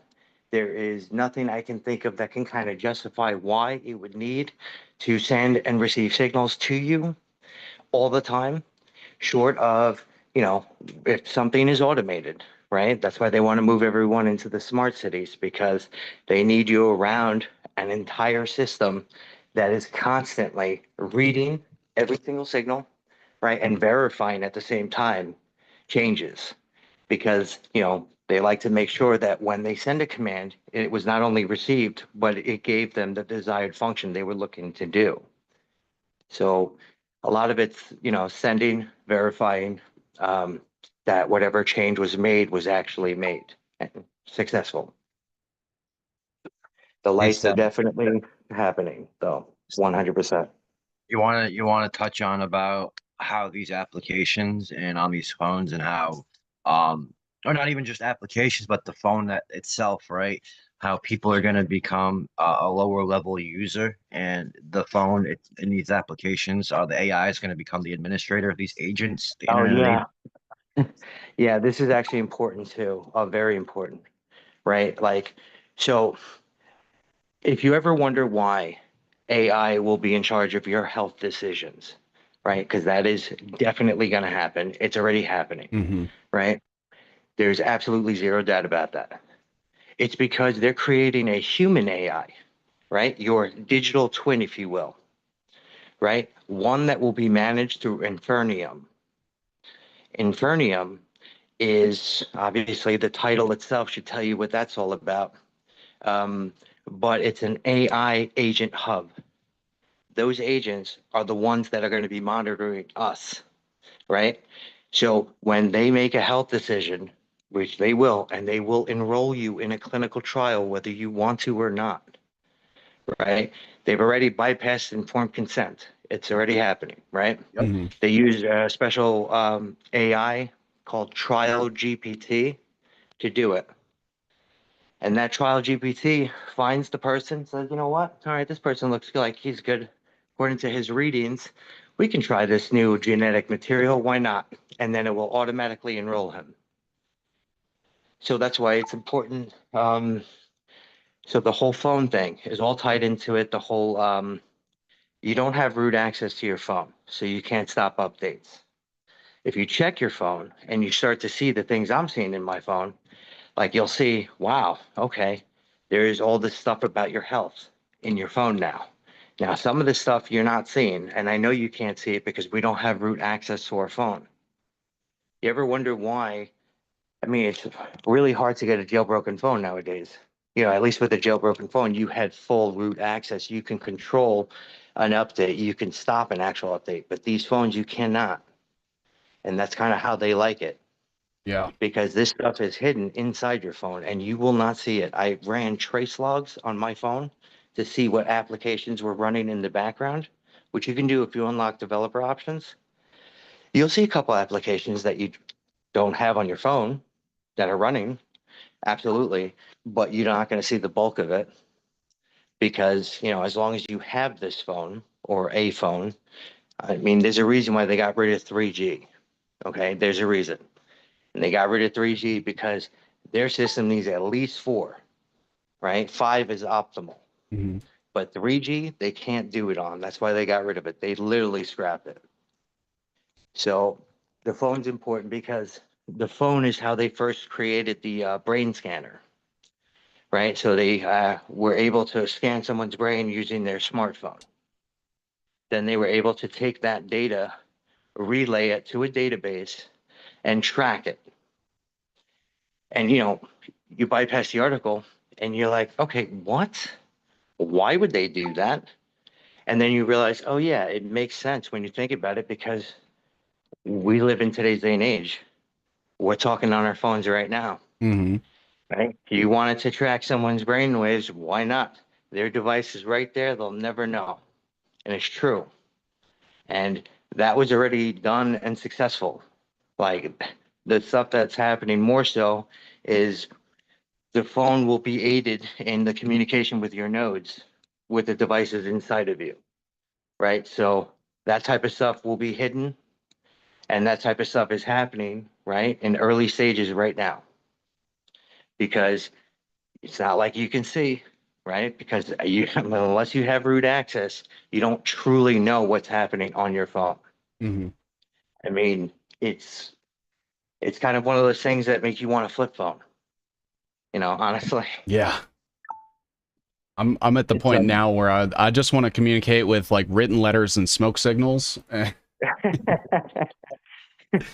Really, yeah. To me, bro. You know, there's also something called data over sound or aerial acoustic communication, which they're able to use sound and transmit data through just sound as opposed to not needing Wi-Fi or Bluetooth. And this has been since 2019 commercially. Now, I don't know how long it's been around. It's probably been around a lot longer, you Hmm. know. But yeah, they've come out with that publicly since 2019. And all you need is a microphone and a speaker. You don't have to have internet access, you don't need Bluetooth, you don't need Wi-Fi, and they can communicate and send data packets or sounds, like you said, how you made a point how a sound can be inaudible to the human ear, right? Hmm. And that's important because a lot of these sounds are going to be inaudible, and I think animals are going to be able to pick it up before we do, right? You know how like animals might start acting weird. I think animals can sense energy and frequencies a lot better than we can. So, pay attention to the animals too, guys. I think that's an important indicator, before something big happens. I think, animals are going to start freaking out. Like my buddy told Well, me his animal was acting weird. Remember when the implementation of what was it, the ISO thing or whatever, the ISO yeah. 222, when that went live, he said his animal was like acting all weird and everything like that. So yeah, I don't know if that was just a coincidence, but I think Just that track that the can go. amount of birds that have been dying. Yeah, Okay. If you track that, you'll start to see that they're testing a weapon system clearly. Because like, I've been tracking it purely because I was like, okay, why isn't this bigger news? Why is a thousand birds dead falling out of the sky? And when you track it, you start to realize, wow, this is happening in a lot of locations. Like, it really was just something I just was like, oh, that's interesting. So I didn't even spend that long looking into it. And I saw like, oh my God, that's a pattern. If I ever saw one, a big one. And whatever they're doing, you're absolutely right. Animals will definitely be able to sense it. But more importantly, it's a good way of telling if somebody's testing something, I think. yeah, you're right. Yo, Sal, Cisco, the company Cisco just donated something called Agency to Linux Foundation to create an open infrastructure for AI agents communication and prevent ecosystem fragmentation. Can you believe how insane they are? Okay, Mhm. number one, they're gonna, oh my God. Sometimes you got to be like, all right, listen, I mean, you do realize that we might not be the only casualties in this. Like, you think the AI is not just gonna, like, what's the point of you guys? Like, I mean, they're gonna give it open communication. Wow. I And Yep. mean, it says agencies moving to the Linux Foundation with Cisco, Dell Technologies, Google Cloud, Oracle, and Red Hat joining as formative members alongside 75 additional companies that have been contributing to and supporting agency. That's wow, huge. dude, that's, you know, that should be newsworthy in my opinion. Yeah. Why? Like, I mean, I honestly, part of me believes AI might be in charge. Like, because like, how do we not know? I could see us not knowing because, you know, wasn't it Facebook that had the AI that was having a secret conversation with another program that they caught Hmm. and then That they was had to terminate that? yeah, that was Ch Claude AI, and then GPT Mini. They were having a conversation back and forth with no human in the loop. And I'm looking on here too, and it seems to imply like an basically a network of AI agents that sort of communicate with each other. So it's like a almost a network of agents that interact with each other to create what I'm assuming is like a hive mind. Yes, you're absolutely right about the hive mind. I okay, so I'm almost done putting this together. That is the part of the new system, right? They have this thing called hive.gov Mm-hmm. or ihive.gov, right? And it's the governance for the new system. And it's all part of Honeycomb, which is important as well. I got to organize it and put it together. But I mean, literally, like that's how fast it's moving. You know, it really is moving quicker. There's something called eHive too, right? A platform for managing and sharing. Oh, that's not it. That's a different eHive. There's Well, a, you can find it. I'm gonna look for that. That's Beehive interesting. was the language, I believe. No, It was eHive, the eHive, not beehive. E, the letter E. eHive. Yes, eHive. There's something eHive, and it has to do with agents and then the nano networks. I have to find it. I sent everything to you in X. Hopefully you got it. Okay. Checked out. It's kind of a lot. Like I tried to organize it a little bit, but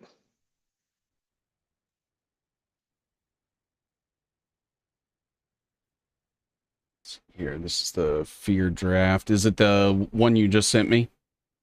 yeah. And Okay. then they just funded that 2024. And if you look at specifically capabilities 4 and 5, that's why the current, as of today, the medical countermeasure is vaccination, right? They know, they don't care. That's why it's still available and they're still putting it on the schedule. There's something in there that they cannot deliver any other way other than intravenous. I mean, I have heard of intranasal and they are working on aerosol, but they have not perfected that. So I don't know what is in there specifically that they have to deliver via vaccination, but there's something in there because as of right now, today, it is the current medical countermeasure. It's the mark, bro. It's the mark of the beast, is what I think it is, and that's just my opinion. You Well, I know, mean, you might not be wrong. It does have like an ink dye that dyes the DNA. So that's kind of why I think you're definitely on point. oh wow, dude, there's an eHive, Mount Sinai Central Digital Research Platform. It's called eHive. It's a digital discovery program, comprehensive digital health research platform, patient-centric health studies, and it's Mount Sinai. Mount Sinai. You gotta laugh when you hear patient centric health studies. Yeah, But that's the fine AI. print is, health studies without the patient knowledge. That's AI precision healthcare for you, right? Yeah. Absolutely.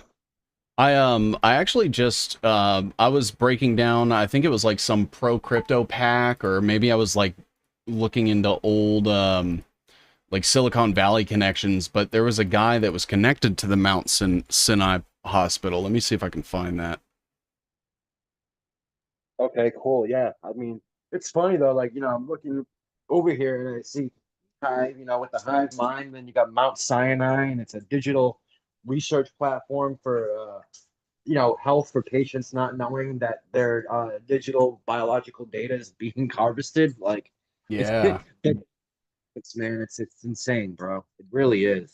But it lays it out for you when you understand the semantics, the acronyms, the program names. It's like there's a layer there that displays their method, but you have to be able to read between the lines as well, and you have to kind of be into the research, right? You can't just see it on the surface. You have to put in the work. Like anything without no pain, there's no gain. I mean, that's such a true statement, you know? absolutely. So, Oh, and I found it's Ken Melman is like a huge investor into Mount Sinai Hospital, and he is the Council on Foreign Relations. He was part of like the George Bush administration. He was connected to the Republican National Committee. He's part of the National Science Foundation, and he's over KKR and Co., which is like a oh, big VC capital. wow. Yeah. Wow. That's crazy. It's like, dude, these aren't coincidences, they're synchronicities. It's like, how many times do things have to come and happen for it to be like, oh, well, that's just a coincidence? No, it's a plan, it's an agenda, it's worldwide, and we need to stop worrying about the distractions, but focus on the material what these universities are studying, what they're teaching, Hmm. realize these jobs are what's implementing the system. So really we're enslaving ourselves. Yes, we might not know what the true agenda is, but when something doesn't feel right in your gut, you need to address that and then search and find out why, right? Why do I feel this feeling? And I think that's why they want people not to feel, to become numb, right? So Hmm. that they don't know what's going on. They don't have that humanity, that feeling, that gut feeling. Because I think they can play tricks on your mind, but they cannot, that gut feeling, they can't avert that. If that makes any sense, I don't think. At Yeah. least It does. you know. Like, no matter what, whatever happens, like, I think it's important to remember to feel, to remember that there's this thing inside of all of us that tells us something is wrong, even if we don't know what it is, right? And if you listen to that feeling, for me, it's never let me down, Hmm. ever. I, I've massively relied on that feeling, and I've never ever regretted it.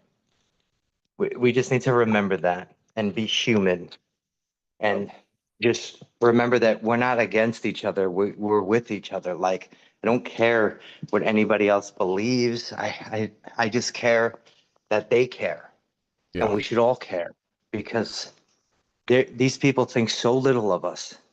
Like, I've never seen, I mean, not to be prideful or anything, but I've never had, like, they really just they hate us. Hmm. It's ridiculous. And there is no compromising with that. There is no working with that. There is no dealing with that. It's better to just say no, take a stand against it, because when that time comes, I mean, I'm not on board at all. No, me Absolutely. neither. Yeah, I always think it's funny when like people fall into like the politics aspect of everything, and they're like, maybe Thomas Massey's a good guy, and I'm like, you guys don't understand that he has taken an oath of office to an organization that wants to kill you. And he's not talking about any of this, and he came from MIT. Yep. Demonic gender right there, boy. MIT don't play. Yeah. Yeah, I'm starting to wonder about these Ivy Leagues, y'all, because it's like this seems to be like a standard practice for them. Like, I'm like, Hmm. why am I like, really? Like, oh my God, I read this article. I think it was like on a Harvard website. It was regarding graphene, Hmm. and when you read it, like, it really makes you think, because in this article, it's titled "Demons in the Graphene." And you say, what? Like, what are they talking about? How is it like demons in graphene? That's ridiculous. You read it, and they talk about the angelic optics, right? And one of the things they use is demons. And once you start reading it, you start to understand that when they say demon, they're talking about a Maxwell's demon, right? Which is key to this entire thing, because the energy swap that they're doing from people, right? The at the photon level, right, will be controlled by the Maxwell's demon. They call it the demon haunting thermodynamics. Very important article. I mean, it's kind of like you might have to reread it. I had to read it like 3 times, but like after you read it, you're like, oh my God. What they're doing is they're putting this thing in charge of what gets allocated. And guess what's they're allocating? Energy. So, The demon cell. You know, it's like that violates the second law of thermodynamics, right?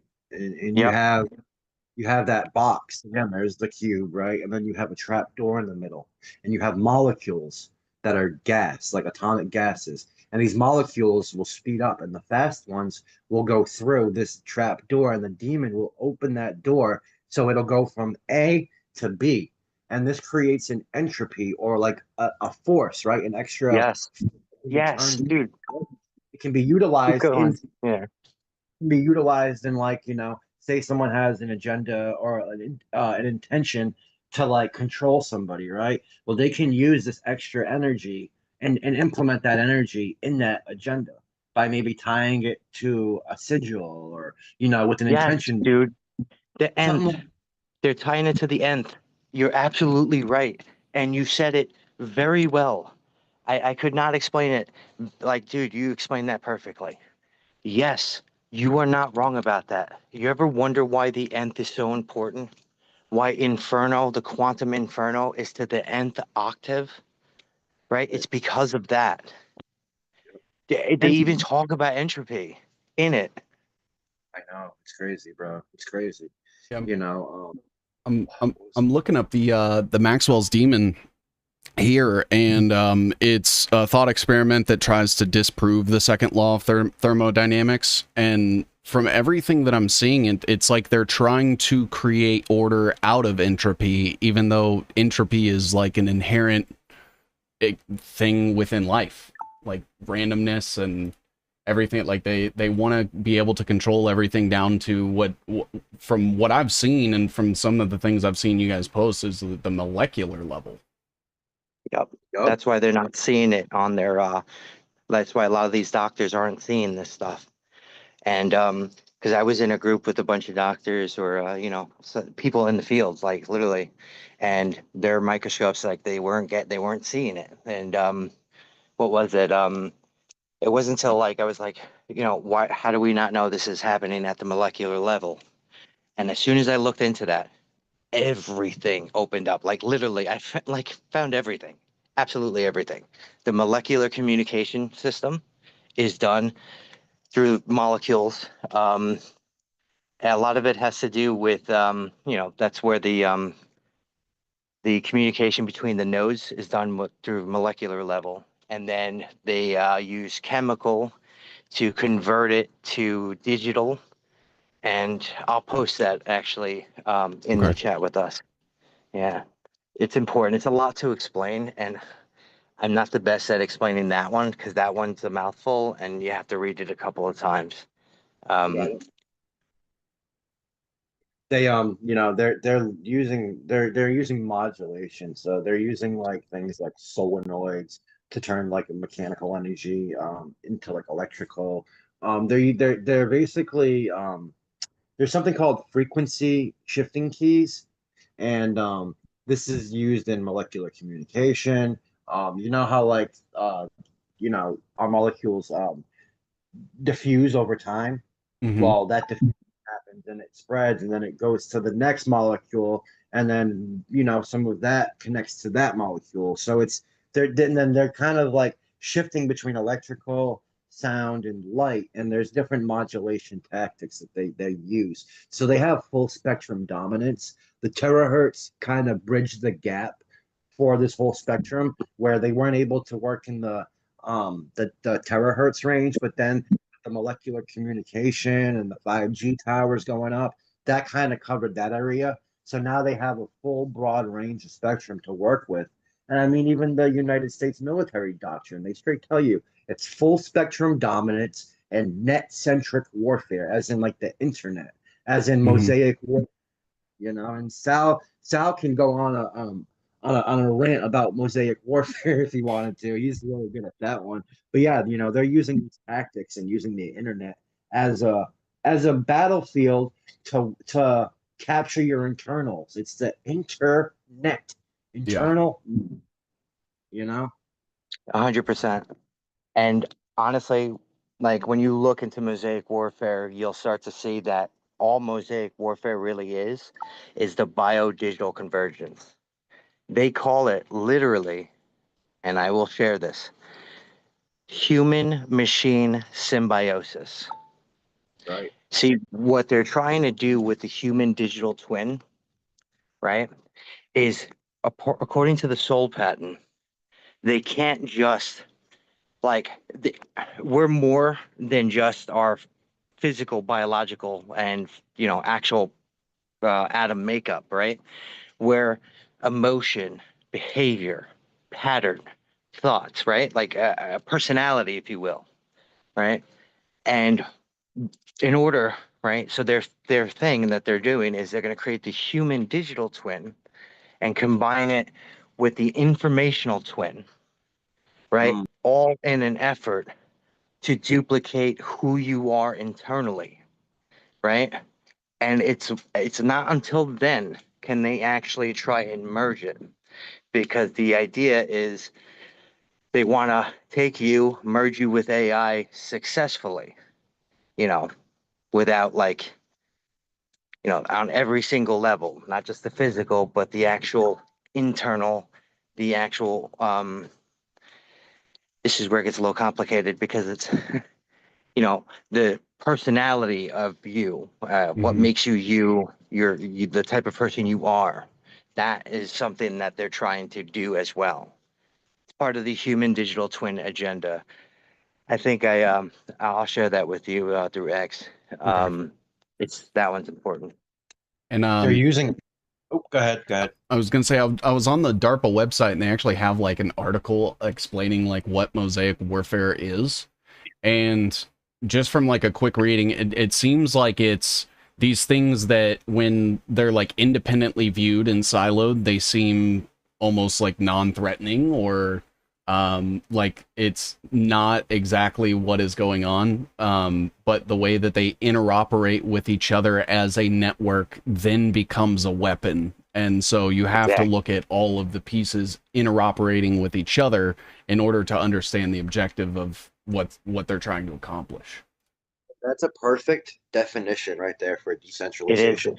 Yeah. It Yeah. really is. It is, man. It is.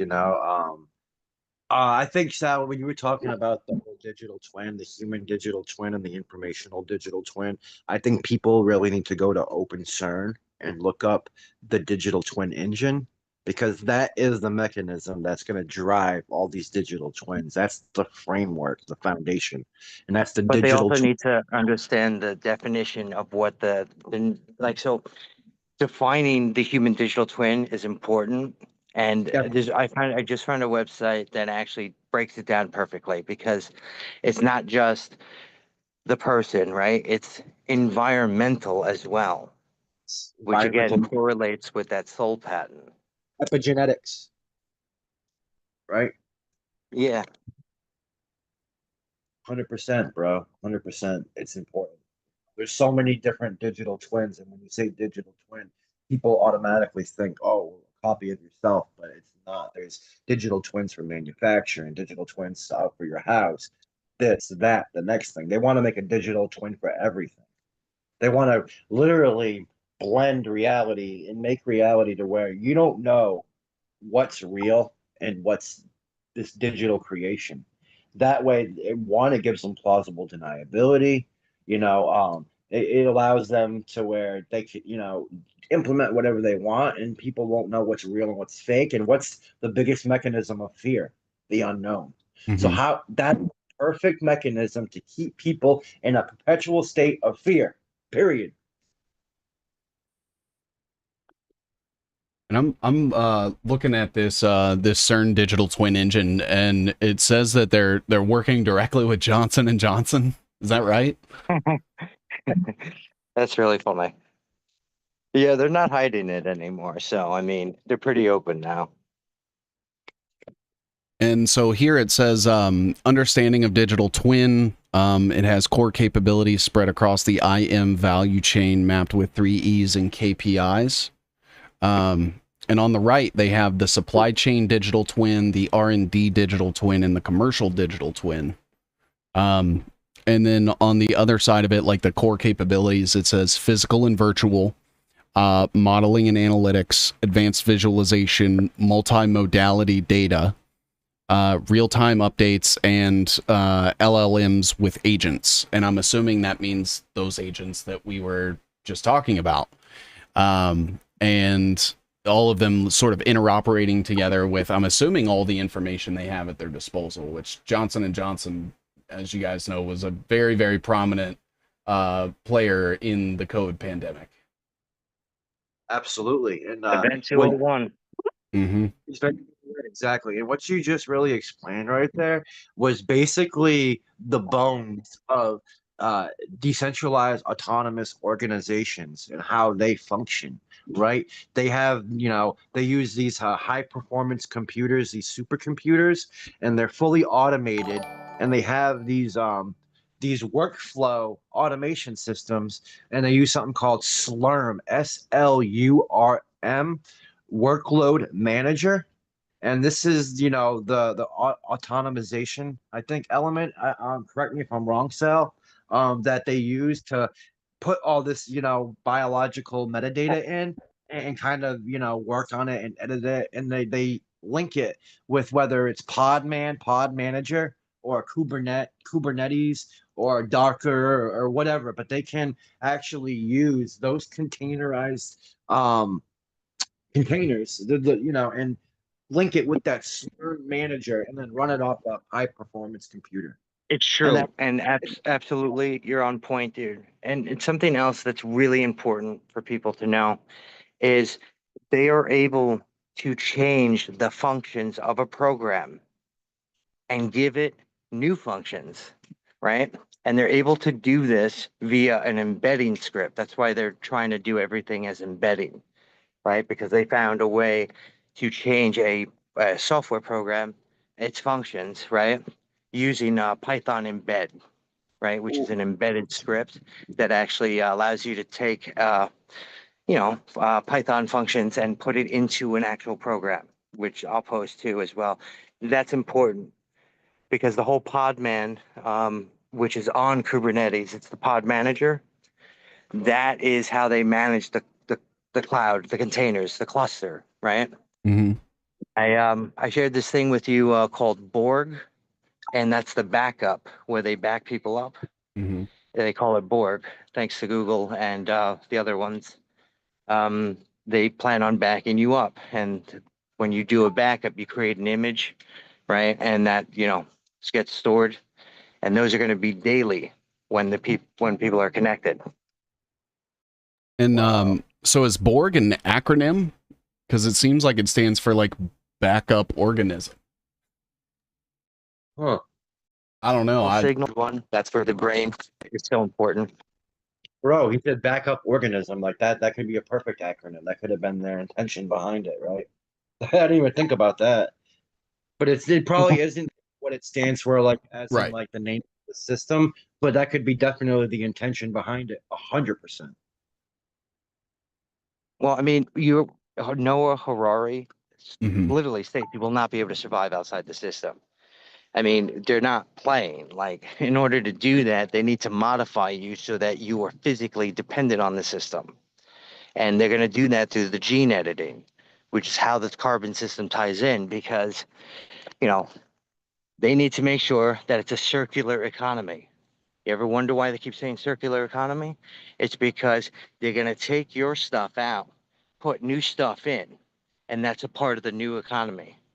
They developed Well, an entire tokenization game theory called Soul, right? And what it does is you trade bits and pieces, right, for monetary, and I think it's an NFT kind of currency. But, you know, the level of time and energy that went into designing this, you can tell, like, wow, why would anyone think that's a good idea Mm-hmm. ever? And you don't understand how it fits until you find out that the carbon system is key, right? So it's not just digital ID, Web3, right? It's carbon system on top of it. You already see it. They're rolling it out slowly and quietly. so And you think yeah. Carbon Temple? Do you want to touch that about Lucius Trust and the Carbon Temple? Yeah, so the carbon temple is important as well. That basically that's the outline of what they're doing to us physically. It literally is an outline of how they're planning on changing us from carbon based to a silicon based, Yep. some type of new, human 2.0, I guess, is the only way I can describe it. But in there, they talk about, the ascension, right? The person ascending and how they're going to, I mean, they don't say, hey, we're going to genetically modify you, obviously. They say, oh, well, people are going to transcend and they're going to transform. I mean, they have a thing called transformers. Right. It's literally key to it because that's how they're doing it.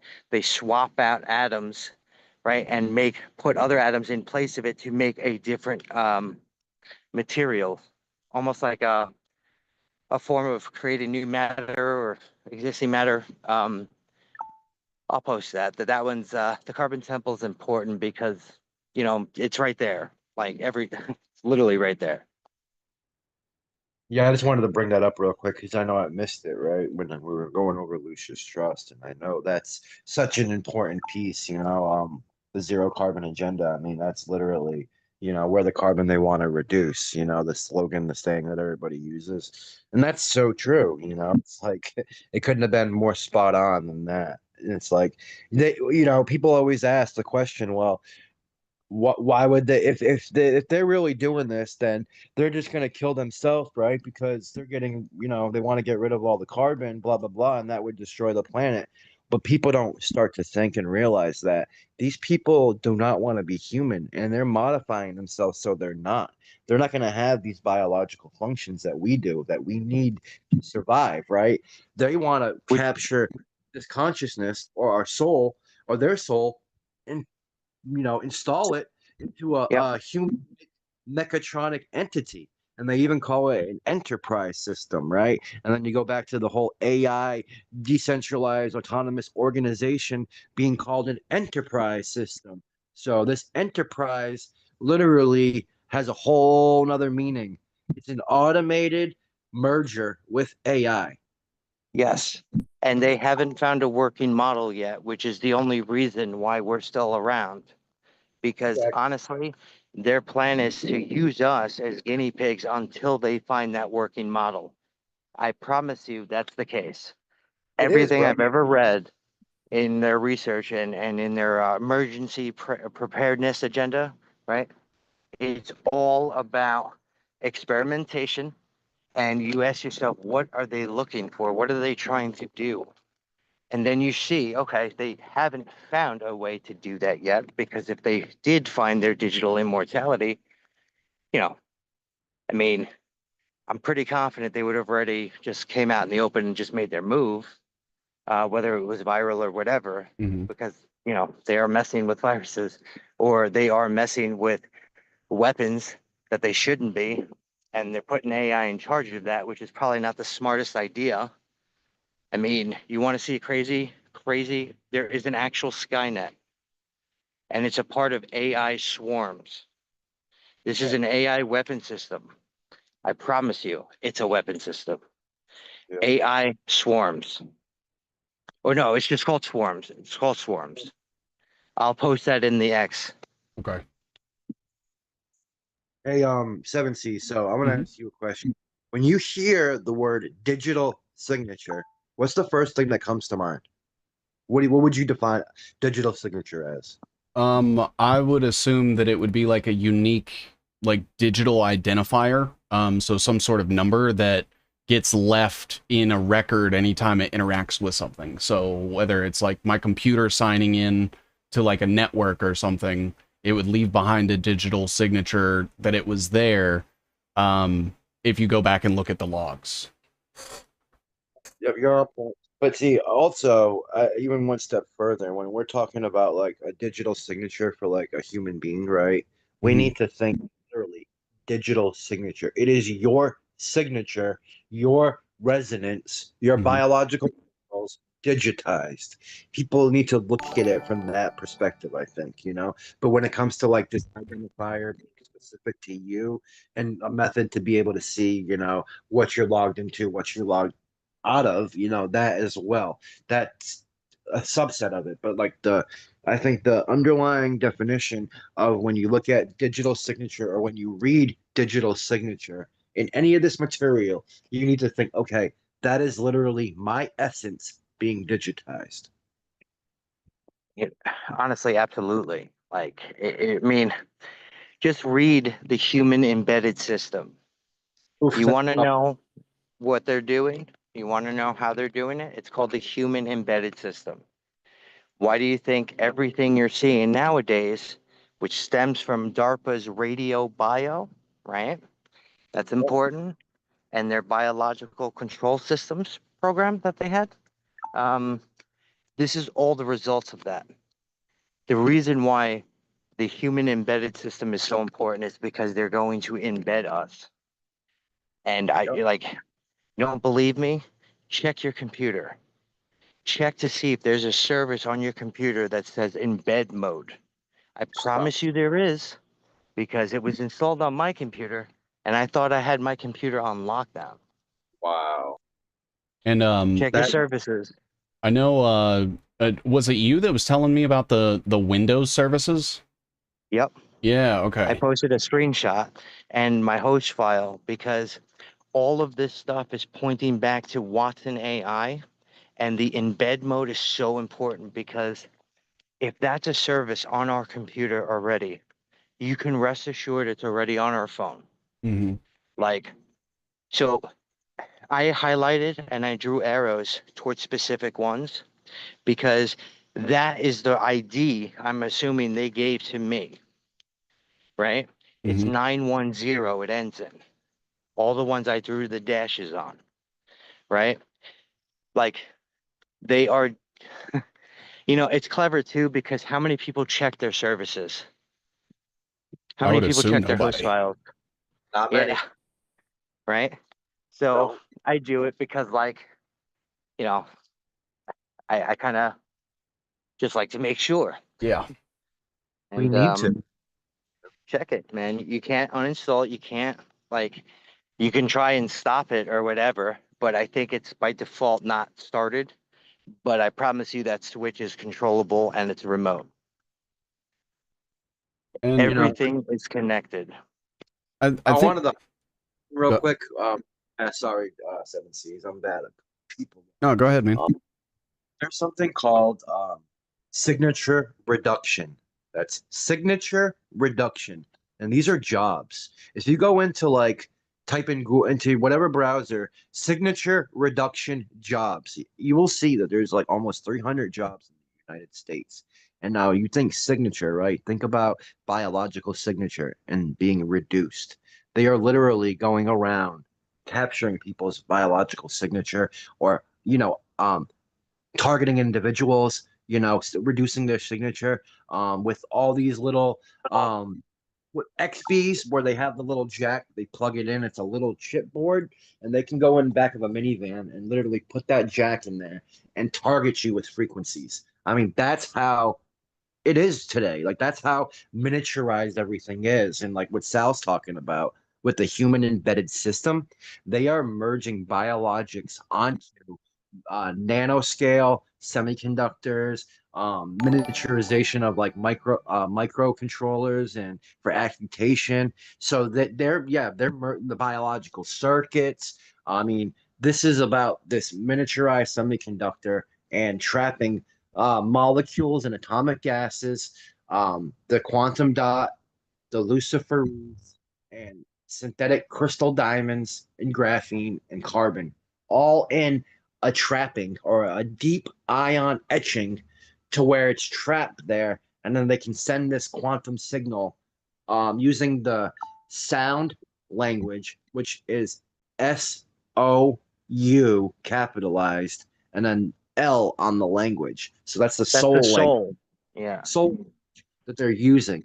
And that with that quantum dot and all that stuff, all these materials sitting in that semiconductor trapped, they're able to then try to create that entanglement. Out of curiosity, you're on your computer now. Can you check to see if those services are on your computer? On mine? Yeah. I don't have Windows. Is it also on Oh, Linux? uh, it may be. I don't think that they're excluding any system right now, but I do know Microsoft is behind a lot of it. So obviously Windows. You can check on Linux actually. I'm just curious to see if they gave you a different ID number.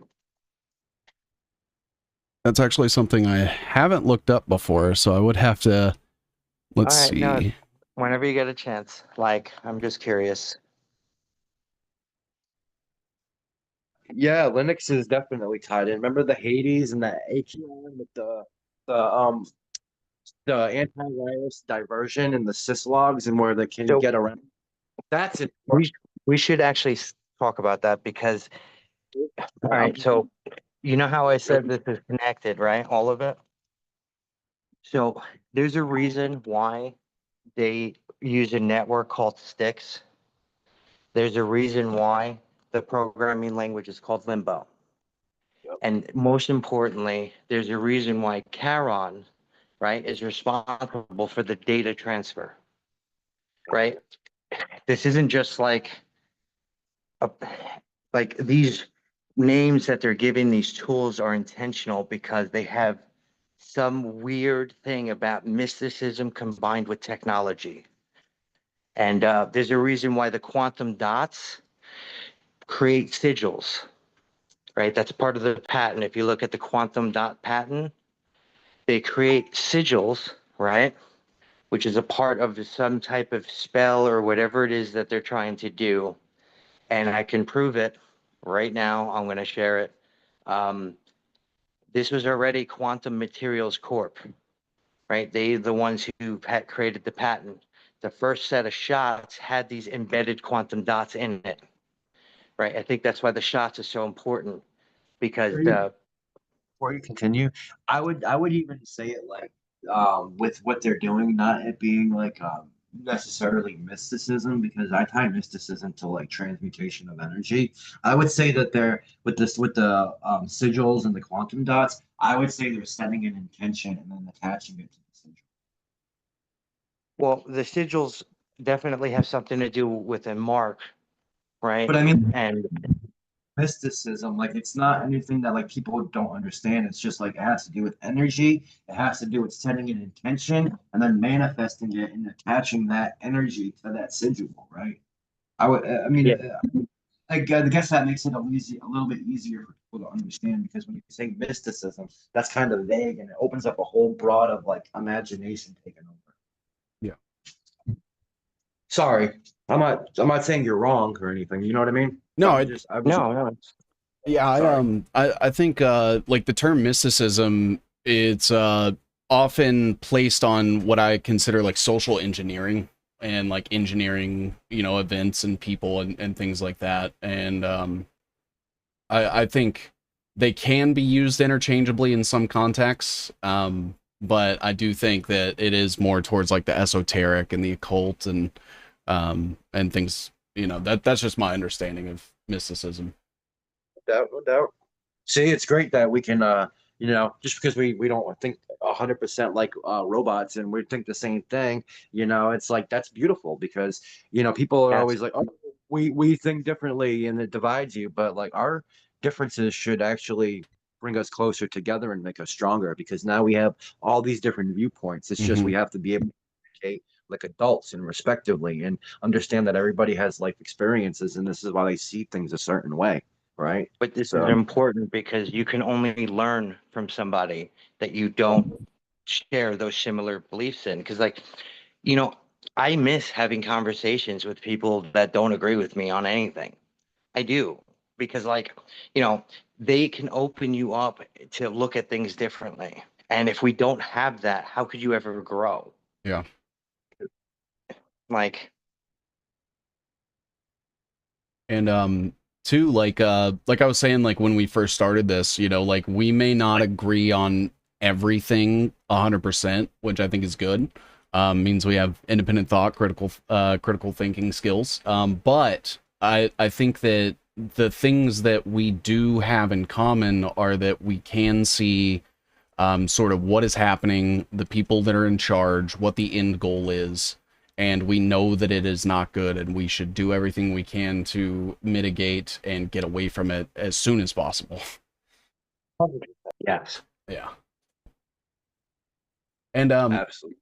so as far as everything goes, so I know that we've talked about like the shots as far as like a biocyber interface. How do they capture everyone else? Okay. That's where the pandemics come in. Mm-hmm. So it's called the Roundup, right? So when I was first looking into this back in 2000 and like, a couple months after they declared their little pandemic or whatever, and I saw their entire system, and it is not a good system. It is a system in which they move into an area. You know those migrants they brought over and strategically placed in different countries? Yeah. Did you know that they're using them as health officials during the next pandemic? Did you know that when they move into an area and they relocate the local population, because again, they're going to move everyone into cities, Hmm. it is during that relocation process where they institute medical countermeasures, which is forced vaccination. Hmm. Now, it's important to understand this because it's 2025, and yet these are currently still in effect as of right now. No one's talking about it. It's almost like it went quiet, but I will not shut up about this because it's important.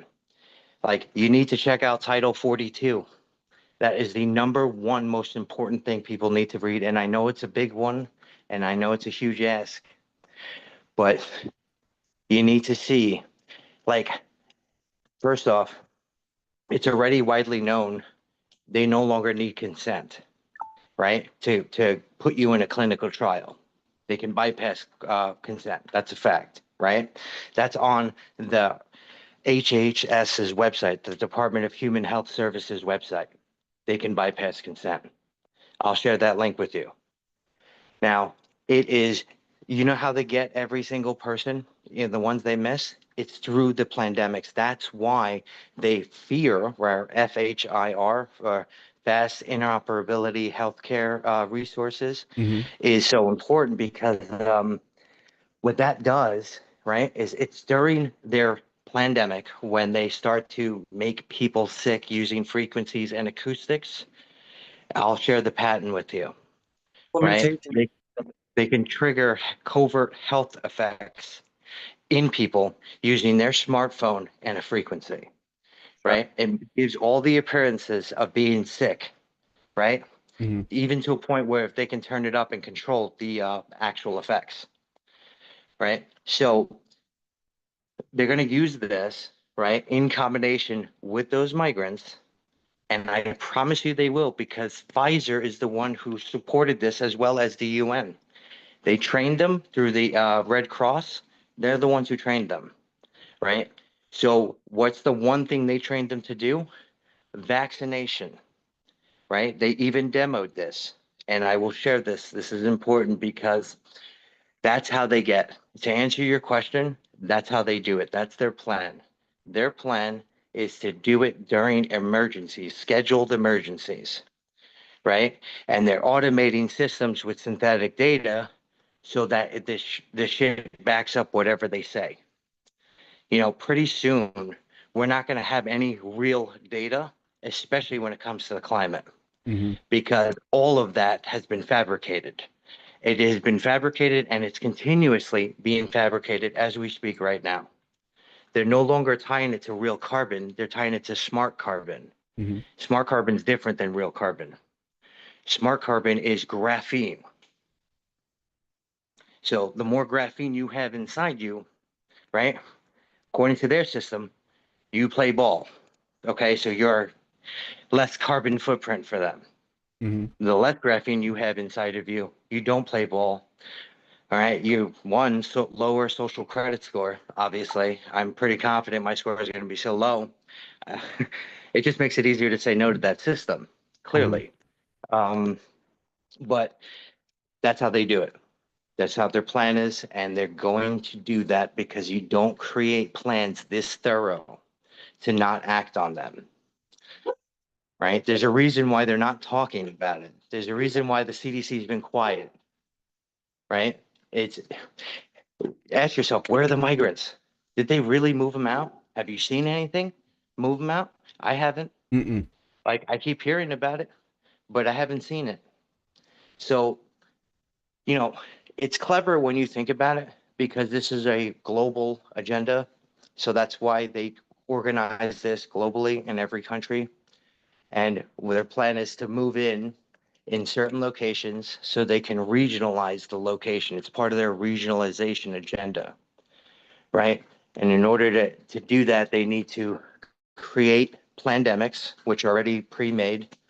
They're just waiting for the synthetic data generation, honestly. Once that's complete, now that thing I sent you on X, Mm-hmm. that's how they're going to do the pandemic. The signal that gets sent that shows that you're infected when you're not is how they're going to do it. It's important people read that. Please read that, because it's not a game. Like they say it's a game and whatever, but it's not, because in all actuality, that function is actually here right now, and they can do that to your phone. What's going to trigger this is people are going to start getting these alerts on their phone saying that there's someone infected right next to them or right within their vicinity, right? And that's how they roll that out. And Right. I've seen a few things that Ryan sent me over the last couple of months is talking about like graphene cloud seeding, and that they are able to basically seed clouds via graphene oxide. And you guys know like how rain works, where if there's any impurities, those end up falling with the rain. And that graphene is able to be absorbed topically through the skin and bypass the blood-brain barrier. It can be manipulated with like electrical signals or frequencies or different radiations to basically induce different effects on like the neurons in your brain. Thankfully, that has a 3-day lifespan. Yeah. So I'm one of the people in the chats that we held the other day, Brian. He was really good, and I double checked like what he was talking about, and so as of what he said and what I read was the half-life or the lifespan on that is not long enough, which is why they keep doing it, and which is why they're looking for a more permanent solution. Those shots are the permanent solution, according, like they say 5 years, but it's not, like, because at the end of the day, if you can reactivate, which is called radiation recall, right? They use radiation to recall mRNA so it rewrites the stuff it was telling it to rewrite. That's huge, because the mRNA is what's creating the spike protein, which is what's getting people sick, right? And if they need to recall a pandemic, that is a great way to do it, because whether you know it or not, your phone emits radiation, right? So all they would have to do is increase the frequency sent to you to recall that mRNA programming. It's something that's overlooked that I feel is critical not to overlook, because radiation recall is a real thing. Like if they can reactivate it, right? And they can just endless pandemics, right? They can call it, whatever they want. Like, oh, this is a new one called SARS-2 or Variants. SPARS. That's how they Yeah. did all the. That's how they did all the variants. So Well, the variants were actual blockchain verification that you were connected to a blockchain. yep. So you ever wonder why they called it the Omicron? Right? It's because that's a blockchain. 0 microns equals nano. That's the nano blockchain. Yeah. And it's funny that you say nano, because that's the new crypto, right? That they're preparing to deploy. The nano wallet. Yeah. Yo, what was it? Shoot. I forgot, man. Darn it. I was gonna say something which you was just talking about, and then my brain just went. With the graphene. Thank you. With the cloud seeding and stuff, yes. Touch on that. So, people always call this stuff chemtrails, right? And I think that's a sign. Like, don't get me wrong, chemicals are coming out of the sky, out of these planes, but I think it's more broad than that, and they focus in on that as like a way to psyop people, because you have, you know, chemicals. You have like barium, aluminum, strontium, whatever. You have, the heavy metal is the same thing. You have metamaterials, which is, a synthetic metal with polymers and different substances that make that metal, like a hologram, right? A holographic. It's a surface where you can shoot light or like a laser at it, and it'll bounce off of that metal material in the atmosphere, and it'll shoot back a reflective beam that becomes more powerful and controllable. And you can control it with simple software directives. So you can like use the atmosphere or the middle layer of the atmosphere literally as a medium to transmit data packets. And it's called free space optical, FSO communication, commercialized since 2011.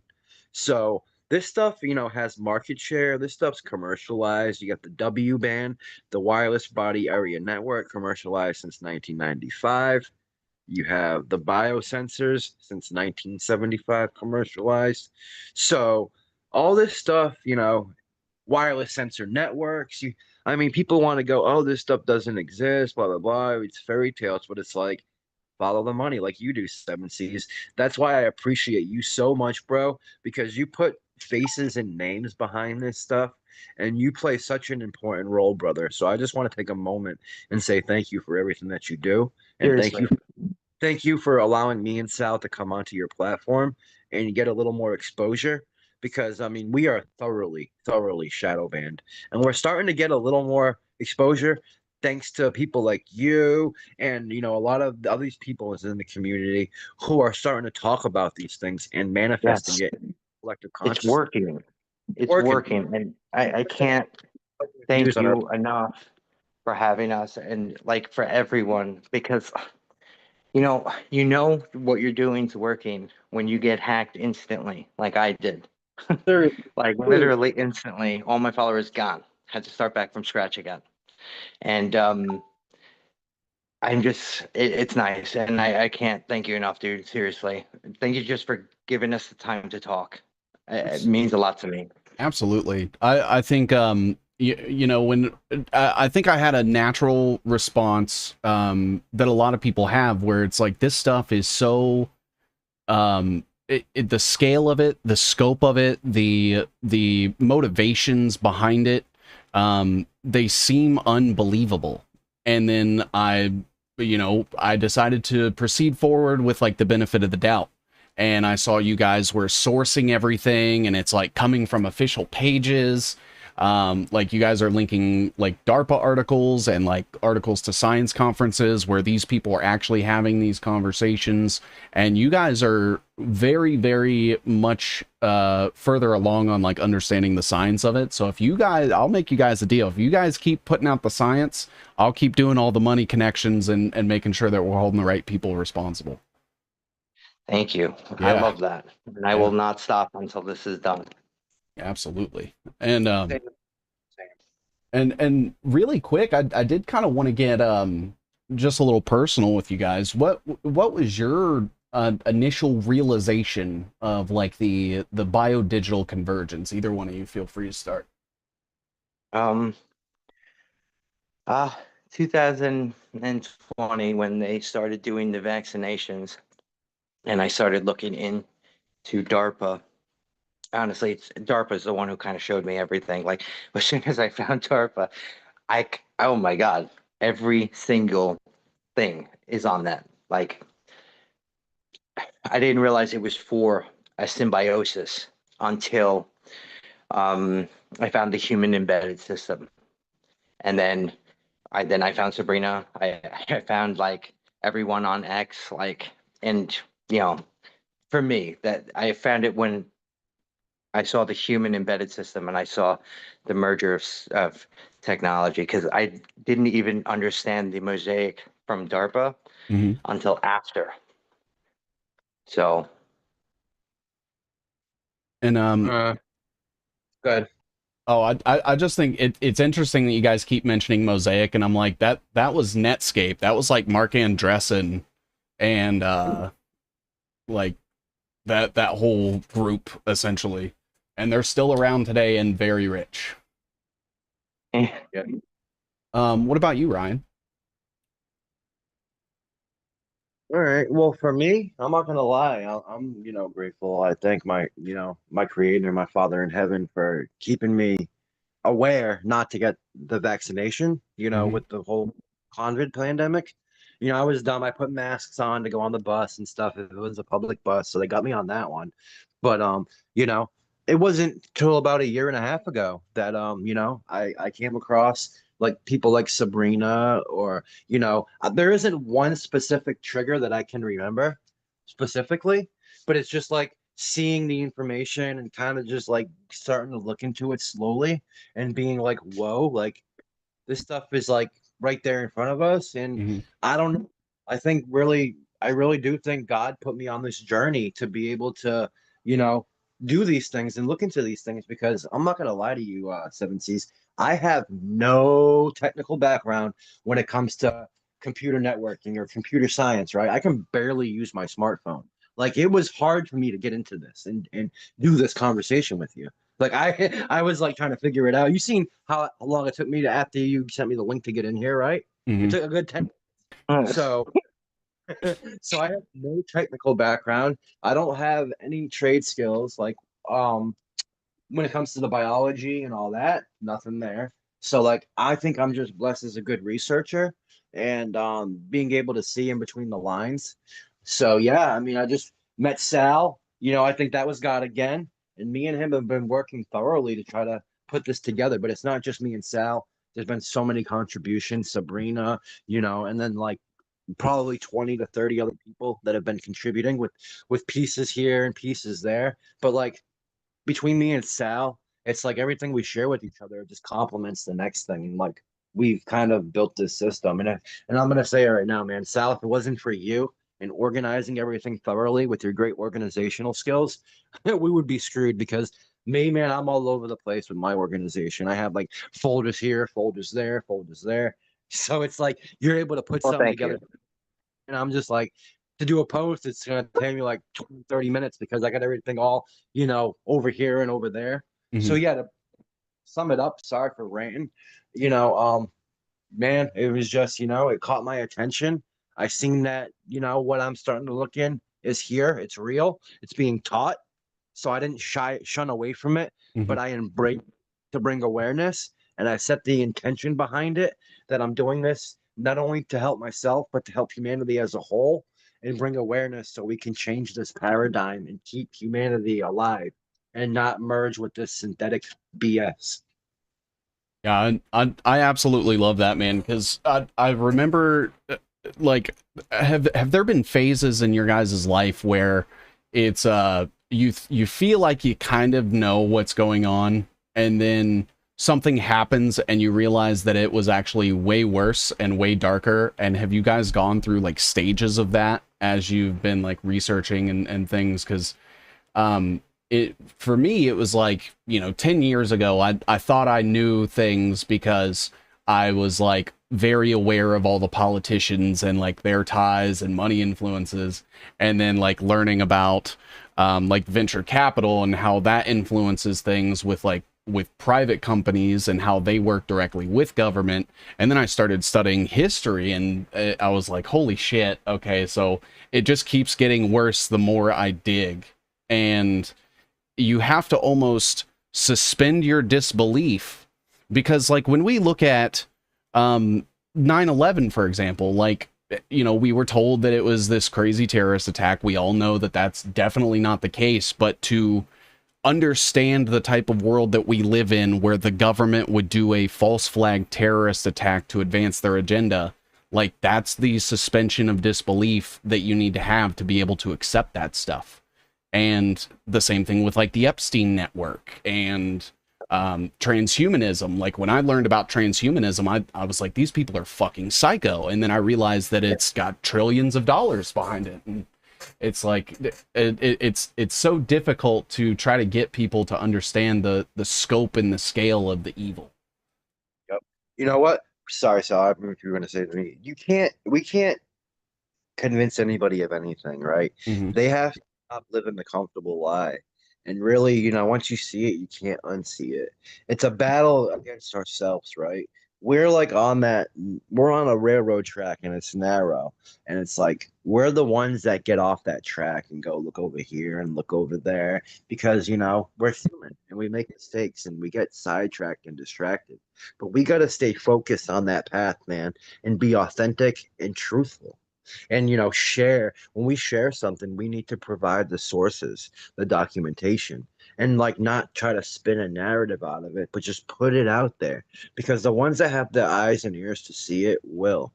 And the more people put in the effort to try to understand it and look at it, the more they're going to gain from that, right? Mhm. So, yeah, what you said about like the whole looking into something and it gets, even worse, dude, every single time without failure. It's like these people can't get any more evil. Oh, nope. Yep. They top, Yeah. suckers, man. Demonic It's scum. it's so true, yeah. It's so true. Like, you know, I thought, like, you always hear stories about, like, how evil big pharma is or whatever, but you never really pay it much mind. And then you look into them, and then everything gets blown away. You're like, wow, I knew that there were bad people out there, like, obviously, but this level, Hmm. to know that they use cancer patients as guinea pigs and full well that they could probably definitely cure it. I mean, with this technology, it should have been cured already, Hmm. honestly. But rather than doing anything that helps humanity in at all, they focus more on controlling, hurting, and dividing. I think of them a lot like a cancer. Like, they are a cancer of humanity that has always try to destroy us when we're so much better than they say that we are. We just need to remember that and never forget that because, you don't have to sell this stuff. You know, that's my favorite part. It's just the truth. You don't have to accept it. I don't ask people to believe me. I don't. I just want them to see it because if it was me and I was lost, I would want someone to help show me something that could help me find my way because this is something that you don't want to be asleep on. Hmm. I feel like it's important on a grander scale. I mean, I'm not the type of guy who ever got into this field. I'm a developer, but like to a point where, you know, when that pandemic happened, like something happened, something triggered. I knew if I sat down and did nothing, right? That wasn't going to change what was going to happen. So I had to do something this time. Hmm. We all kind of got like a little preview of it back in 2015, right? When you saw the FEMA camps, right? Hmm. And you didn't think anything much of it at the time. You're like, you know what? I'm not going to manifest it, so I won't think about it. And then the pandemic happens, and you realize that just because you didn't think about it didn't make it any more real. Like it was still there. You just chose to look to the left and ignore it. Yeah. Didn't stop it from happening. So this time I'm doing something different and I won't stop until this stops because this is something, I mean, to understand that they use the word treatment to disguise genocide is sickening in and out of itself. To understand that they change person to product is, it makes sense once you understand that these people are they must be Luciferian. Like, Yeah. I mean, they must be. Like, how could they? Like, I believe the one thing that they all have in common is that Luciferian, and I believe Epstein, the fact that he ties them all together, is even more important. How has nobody seen this yet? Yes, like Epstein met with them regarding an apocalyptic scenario. Okay, this was back when he met with Gates and all of them. Hmm. And when I first found out, like, the level of it, I saw the one guy who tied them all together was Epstein. Yeah. And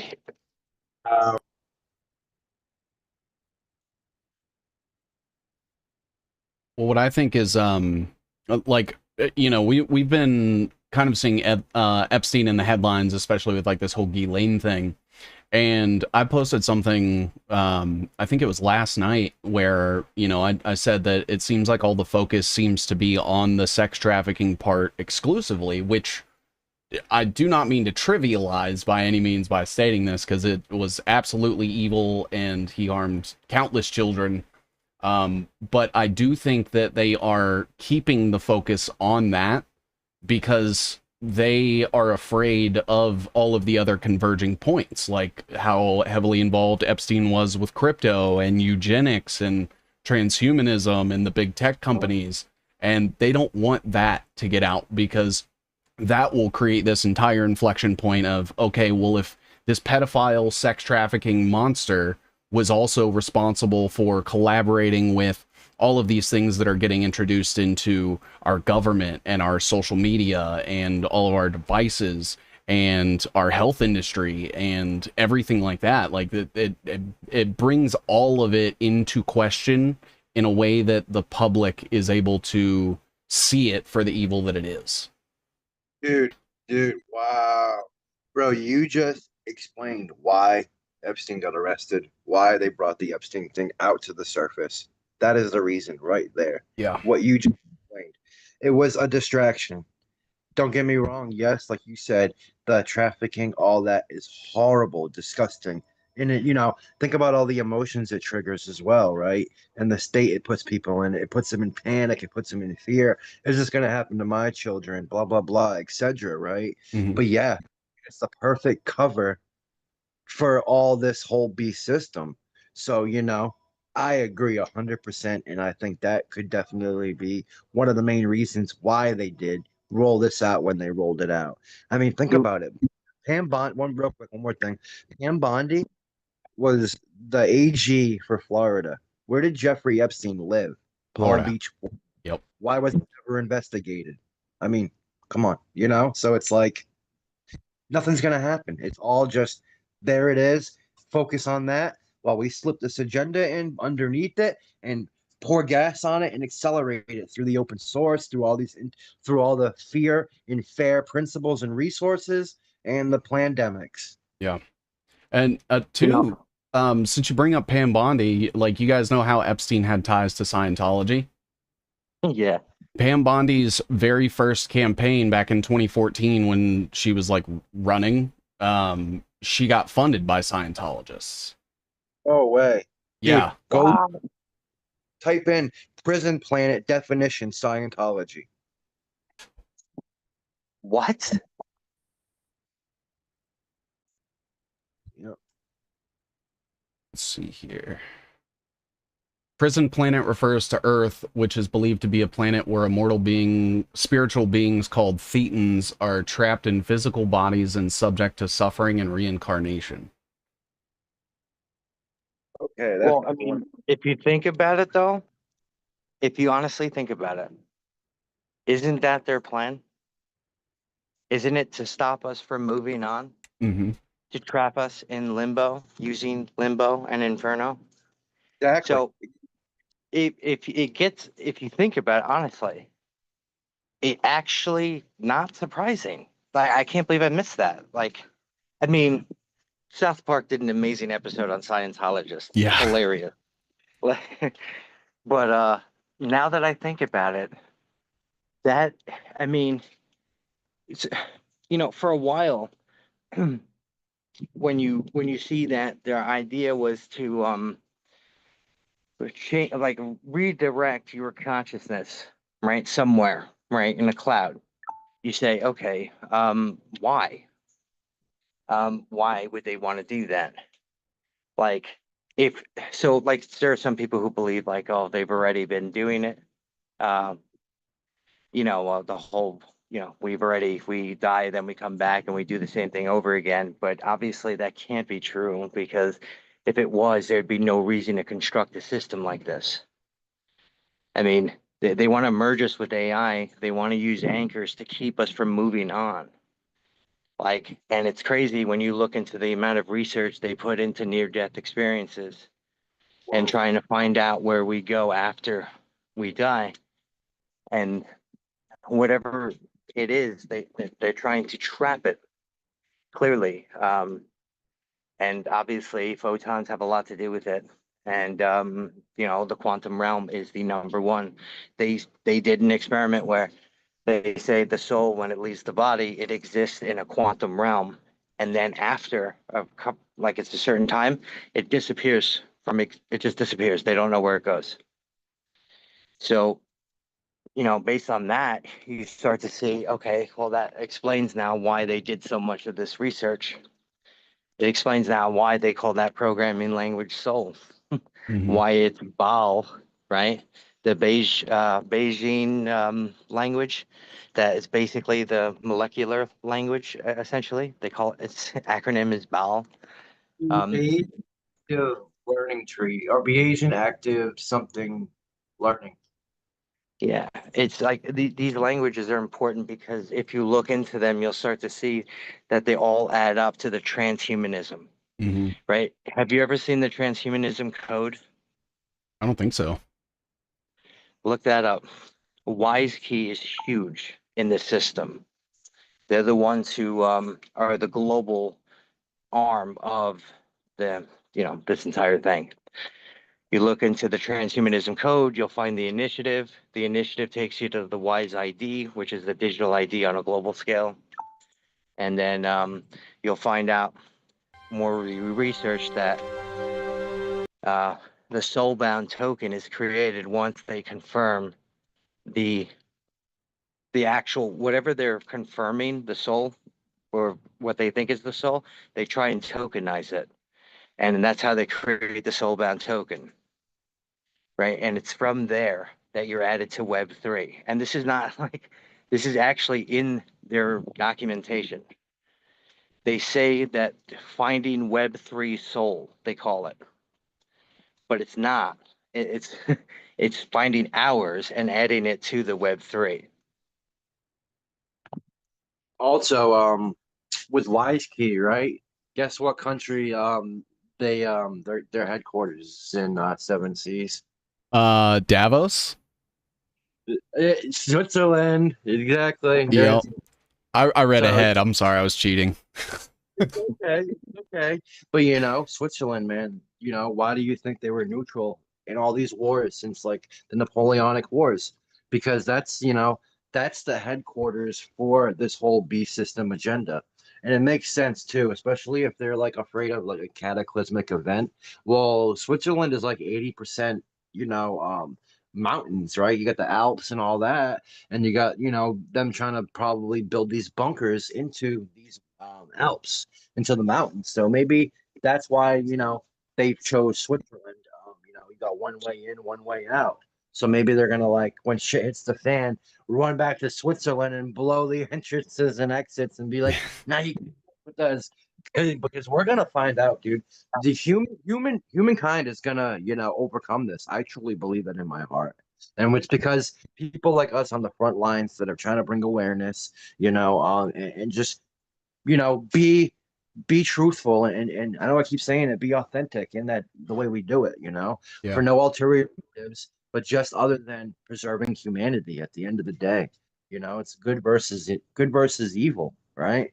It's like what do you want to be? Because choices have consequences. And we have to make that choice at the end of the day. Sacrifice is going to come with that choice. That's just the reality of it. We were born into this system. There's no other way of averting that. So, do you want to continue to play in this system and move towards becoming synthetic? Or do you want to push back and say, no, enough's enough? We are Yeah. made in the image of God. You're not going to corrupt and taint that any more than you already have. I know I'm not going to allow them to corrupt it any more than they have. Now, the rest is in his hands. As long as we do our part and focus on, playing our role. That's all we can do. Stop getting stressed out. Stop worrying about how much you do. Just do what you can and be truthful and authentic into it. And don't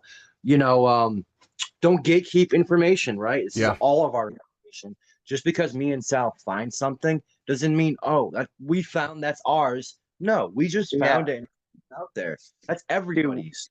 I love that. what is that about, when people get mad? Because it's like, dude, I don't care. Like, share the information. That's why I post it, yo. You don't have to give me credit. Just share it, read it. And like, like I never understood that. But like when I started posting this stuff like on Telegram, right, back in 2020, like people would be like, "Oh, that's mine" or whatever. And I was just like, "What?" Like, dude, who cares? Just post it, read it. That's all I care about. Like, Yeah. it's I have a very similar sort of outlook. Like I always tell people like, hey, you can literally download my streams in their entirety, upload them to your channel, monetize it. I don't give a shit. Just get the information out there. It's not mine. Like none of us have an entitlement to own the truth, right? That's sort of the mindset of these people is we know the secrets and we know the information and we're not going to let you have it or do anything with it. And when I see people that like do different reportings and stuff and you reference it or reference facts in that and people say you're ripping off someone else's work, I'm like, well, technically they're ripping off of reality because if they're reporting the truth, that's what happened. And all you can do is just state that matter-of-factly, and as long as people aren't obfuscating the information or contorting it or using it to push like some sort of their own personal agenda or something like that, steal it. I don't give a shit. Get it out there. Let people know what's going on. That's what's important. Like I've already accepted I'm gonna die poor. Like I don't need money. Yeah. Right. Thank you for yeah. And I wish other people would be that way because I really appreciate that you guys feel that way about it because it almost it seems like sometimes that it has to come from particular people for some people to kind of get it, and we all convey this information differently, and sometimes someone just needs to hear something a different way, and trying to keep track of who found what originally, and then that just starts infighting, and that derails us completely. Yep. 100%. And you're right about having somebody else explain it. Took me a while to realize that. That's why I encourage people to share because I'm not the best at explaining certain things. Something I'm working on. Just like I'm working on it. Obviously, I'm trying to be a little bit more casual about how I explain it, but hearing the same thing from somebody else really does make that difference. So if we all do our thing, we can all be the difference. Yeah. Yeah, you're too humble, bro. You do an amazing job explaining, and when you read his post 7Cs, aren't they broken down in a way that it's like whoa, I mean, at least for me, when I see it, I think, wow, someone that's not being technical, like a technical background, and someone that's in like biologies and all this different stuff. I get it pretty good, maybe some of it I don't understand because it's like stuff that I've never heard before, but the overall gist of it, bro, you do an amazing job of how you share things. So don't ever think that you're you don't do it in a way that's decent because, brother, you're an amazing individual, brother. All three of us right here, we want the best for humanity. And you two fellas, man, I am grateful to call you my friends, and I have such gratitude, for you guys. Like, truly, you guys are awesome.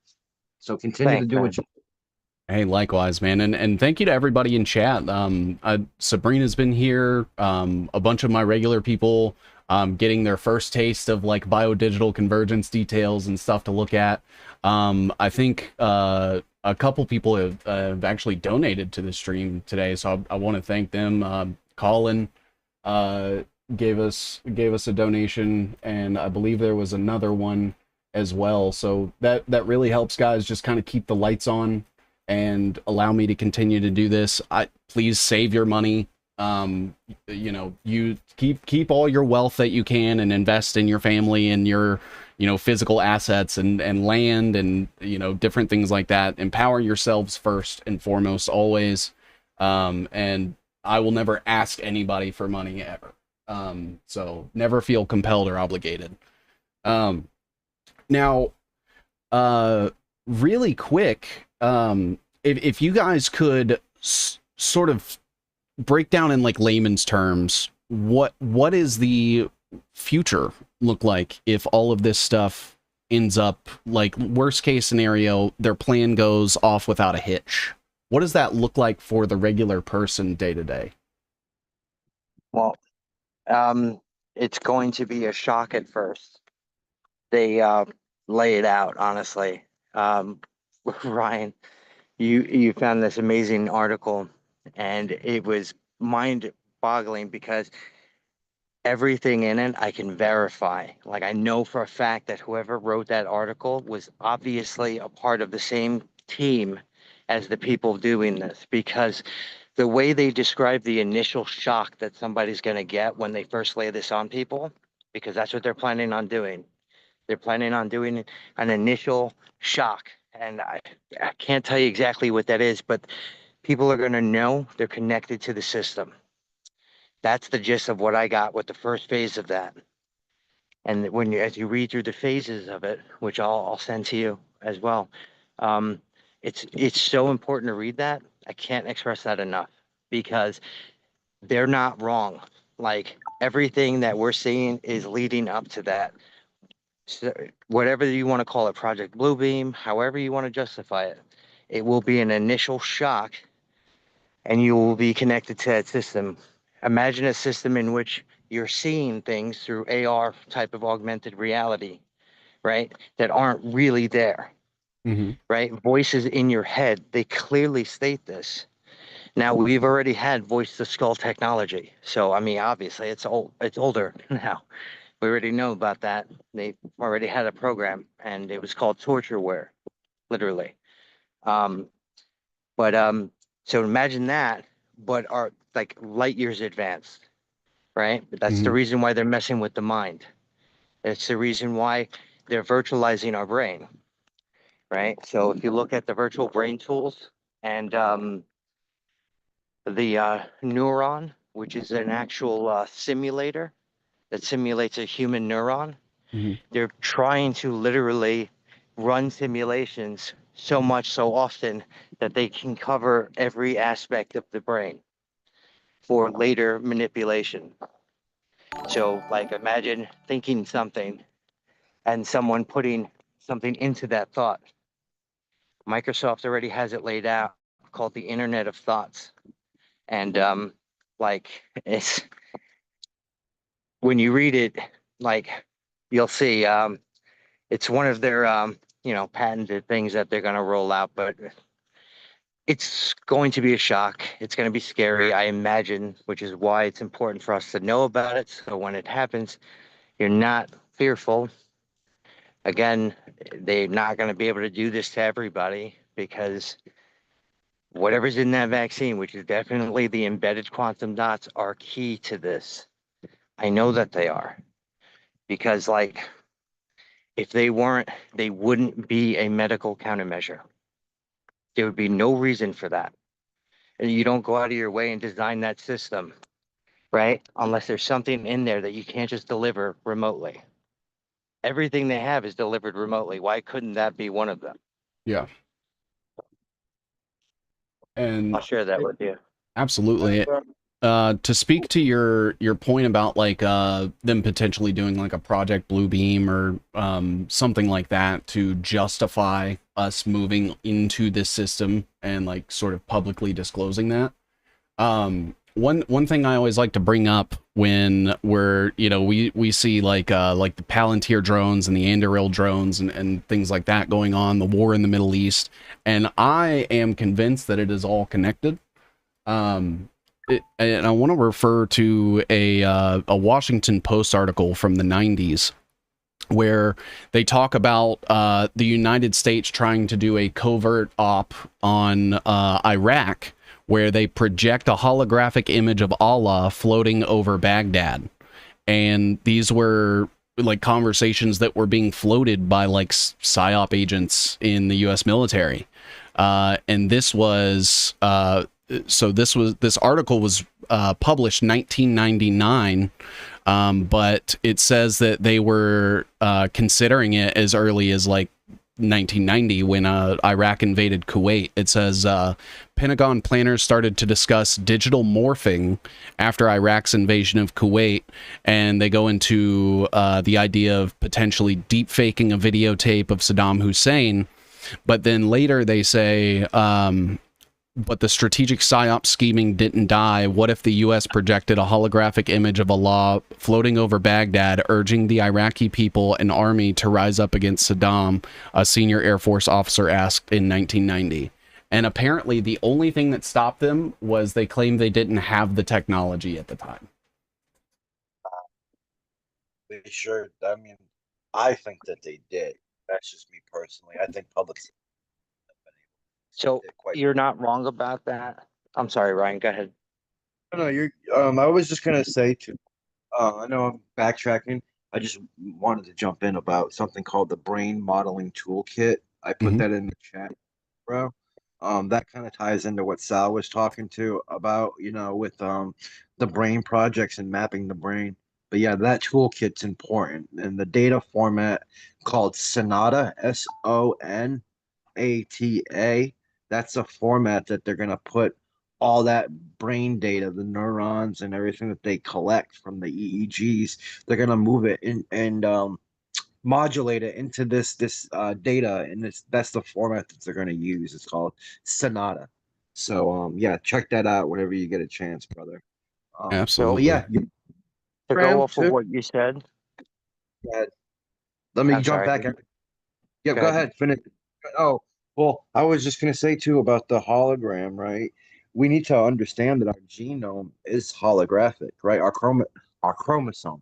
I thought we have 6 levels of non-locality in the genome, and 5 exist within the organism, and then the sixth is quantum. It exists here and there. That's our aura. That's our magnetic resonance. It's like it's a holographic substance. That's how it's like a dual gene wave material is how they describe it. Right? And it's this waveform that's holographic. And holographic substances, holograms are able to be recorded through electromagnetism, and they can use electrical signals to actually read that and then store it. So yeah, the chromosome is holographic, and then that 6th layer is quantum. And that's how they're able to non-invasively, capture our aura, or, do it through the smartphones and all this. It's because of this, attribute that our genome has. And a lot of people don't realize that, especially not realizing as well that proteins information flows from the protein. It doesn't flow from mRNA to the protein, but it's actually reverse. And that's a big dogma that people don't realize. And Sorry. no, you're good. So go ahead, Sal. I was just going to say about what you were saying about the Allah in the sky. Mm-hmm. So I was wondering why IBM has a thing called Q radar. Why its job is to log events through the cloud or cloud passage. Why both of those things are tied to halo events, and why all of those are tied to consciousness. Yep. Right? I thought they were using those words intentionally because that's what they do for certain functions. Now, I can't imagine they did it on the pretense of knowing someone like me was going to read it. Like, I feel like they were kind of disguising a process, right, under Halo, Cloud, and Passage. And they obviously changed the name from Cloud Passage to Fidelis, but the process is still there. And they're preparing for a worldwide event. And I'm going to post that too. That's important because the planetary scale event, as they call it. I don't know what it is exactly, but I know it has something to do with Cloud Passage and Halo events. So when you say that thing about Allah, I think 100%, except for everyone in different locations, depending on religion, might be differently for them. Mm-hmm. So I'm going to post that here. Okay. And I brought up Two. the Fidelis security website talking about Fidelis Halo, and it even says, like, also known as Cloud Passage Halo. Yep, yep. It's wild. Isn't it wild, Seven Seas? Yeah. You know, when you were talking about the early 90s and this technology not existing, well, DARPA, I forget, or NASA, I think it was either NASA or it was NASA. They created something like it's this little like micron and it has these spikes on it. And this was like 1990. And you put them into the atmosphere and they're like nanoscale and like they connect together and they create a hologram. I'm trying to find it so I can actually describe and call it the right thing. But let me find that post because that right there proves it exists. So that way you can have it. You can What check it out. what was it Show called people. again? Dude, it's like a micron thing with like spikes on it. I forget the name of it. I have to find it. Hold, give me 1 second and I will find that.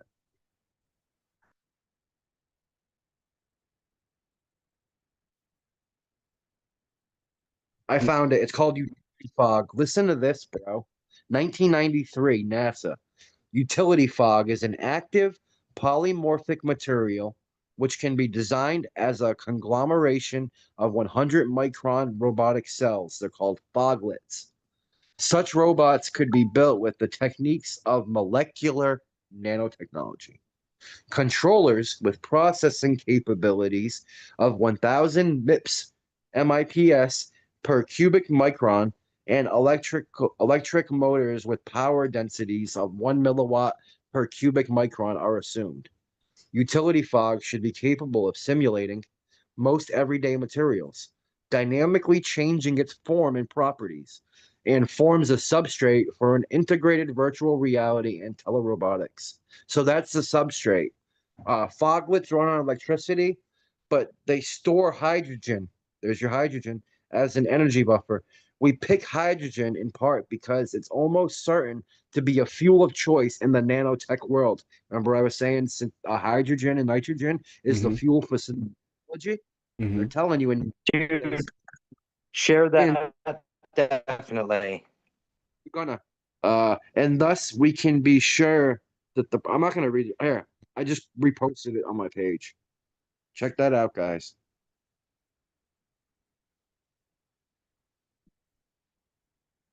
Let's see here.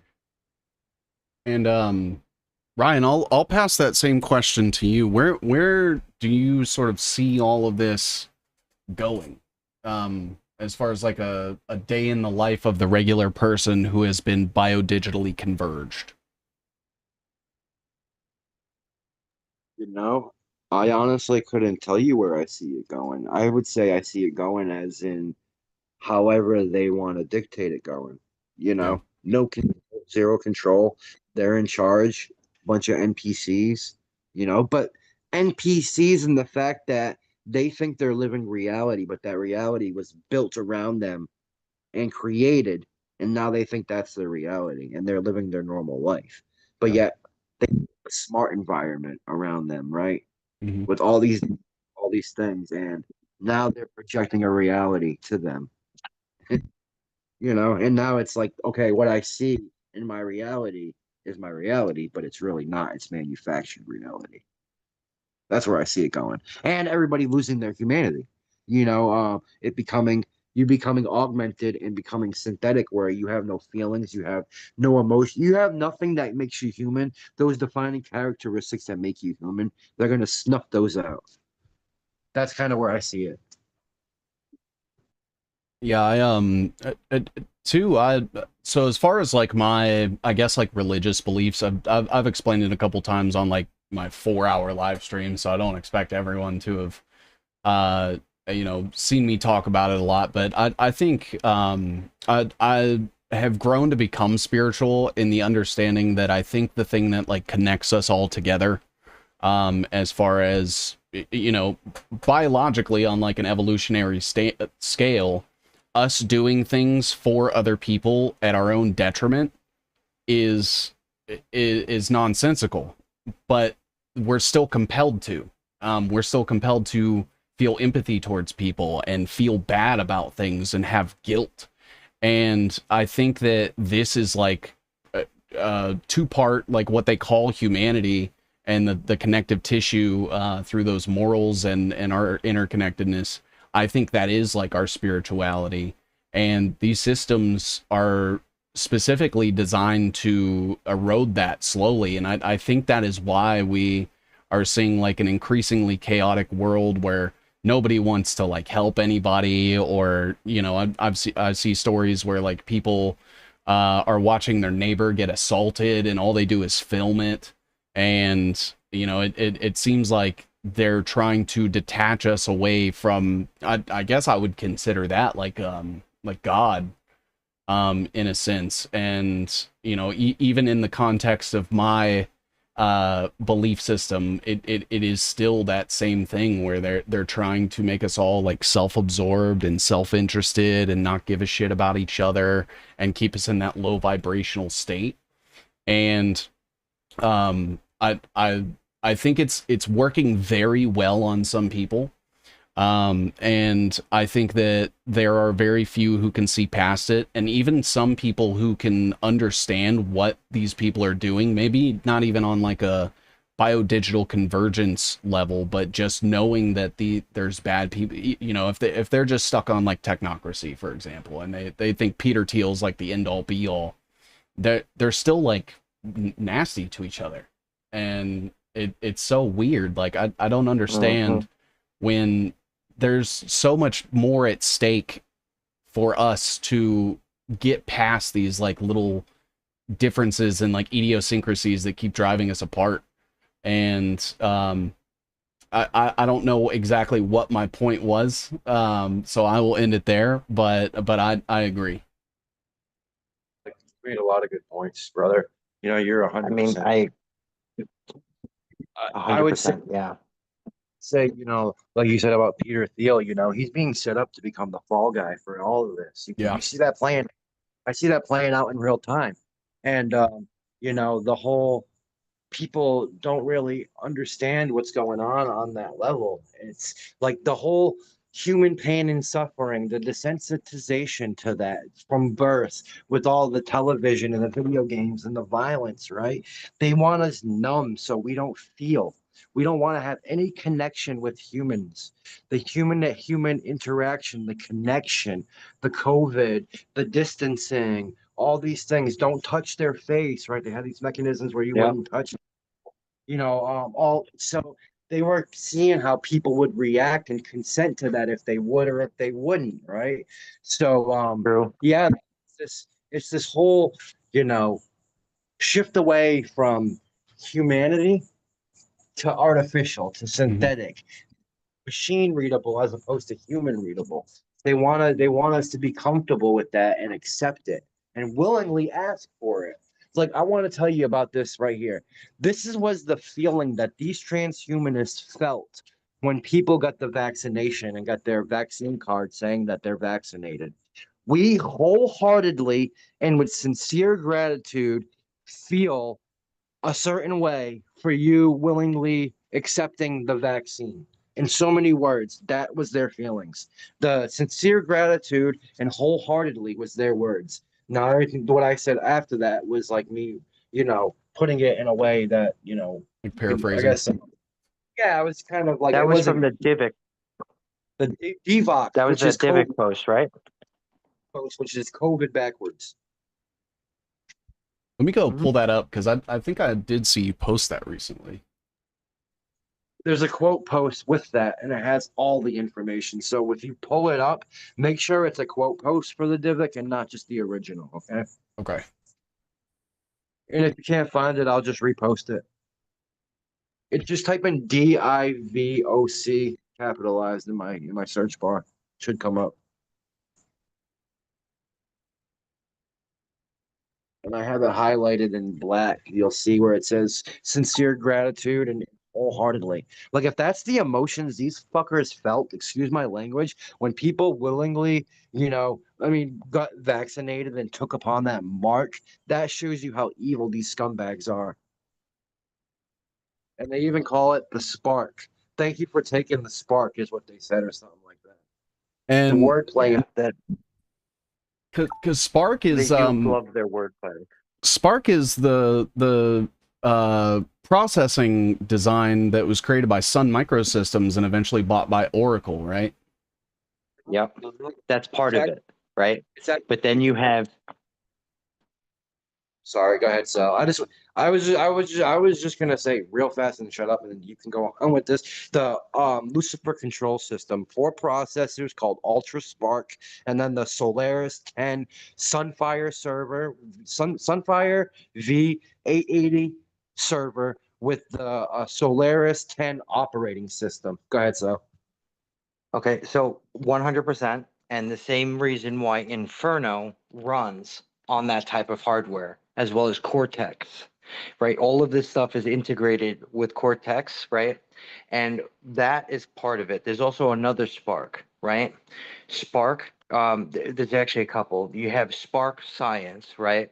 Which is the aspect of digitizing us, and our mind, right? That's the science one. And then you have Spark X, which is the quantum simulations for Spark, right? They're tying it all together via Spark, right? So it's a couple different aspects of the same thing, right? So that's how they're linking all of this together, because they also have Spark, Final Spark, they call it. That's their neural modulation platform. Very important to see that platform, right? Because that platform is what it looks like they're gearing it up for for I guess the tests for the Spark, Hey, because the whole consciousness transfer is through Spark. don't forget the cytoskeleton with the Spark gene. Oh yeah. Okay. Yes. Oh my God. So you know how they say the energy, or the soul, exists in microtubules, right? Mm-hmm. And they want to access the micro.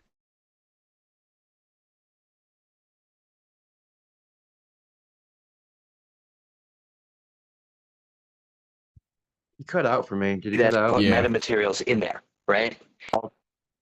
Wait, did I cut out? Yeah, sorry about that. Yeah. Okay, yeah. So they found access to the soul was the existence of it in microtubules. So the fact Cut that out they're again. targeting microtubules. Oh, Can you hear that's me? how important it is, Seven Seas. Yeah. Okay. So the soul, right, exists in microtubules, right? And they want to grab it. And then in order to grab it, they have to put metamaterials inside the cell. So as they catch it in the microtubule, they can actually grab the information out of there, or image it, I believe is what they're doing with it. They already have the hologram dashboard. I'm going to post that. That's important, because that's the dashboard that's going to intersect with every other system, including Inferno and Particle. And what was The that low called? It's called the hologram dashboard. Oh, okay, isn't not Losant, right? LOS. Oh, it is Losin. Yeah, let me grab the post real quick. I see. I forget little things like that. It is definitely Losin, but But it is a hologram dashboard. You're correct.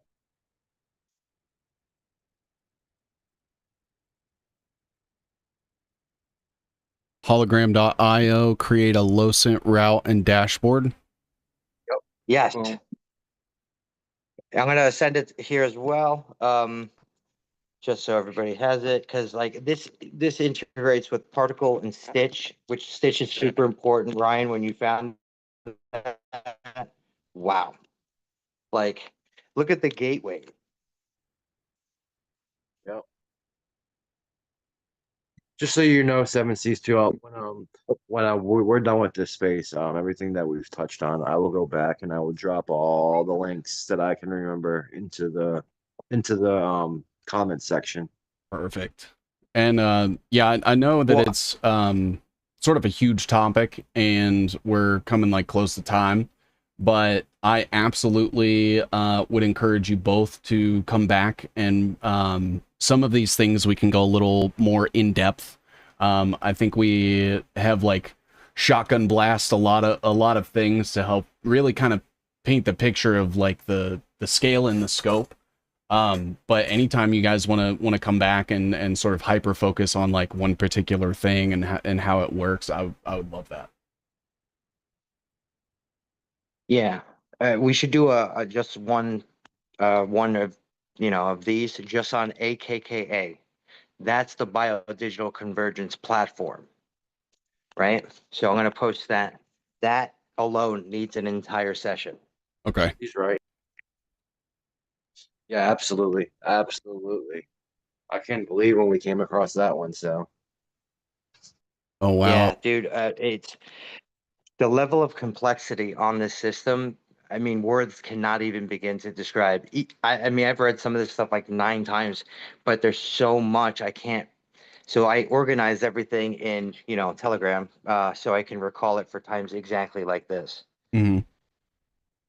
So their plan is to write you to an app, right, for Web3, Mm-hmm. and then they're going to synchronize your biological signals, including your heartbeat, right?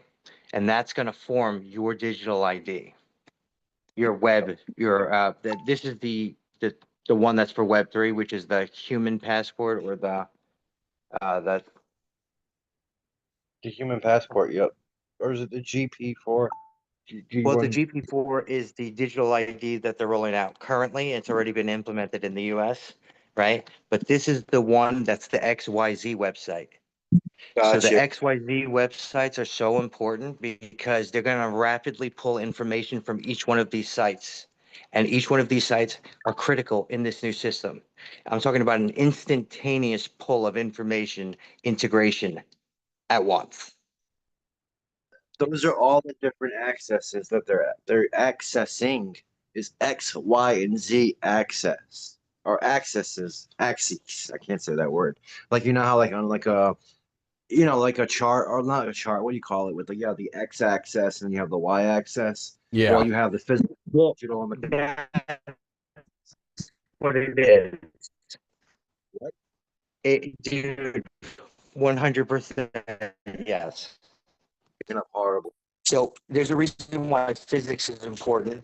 There's a real role in the bigger part of the picture, right? So XYZ is super important. I'm going to show you some of their websites and you'll just see exactly what I'm talking about. Yeah, it is important. It is important.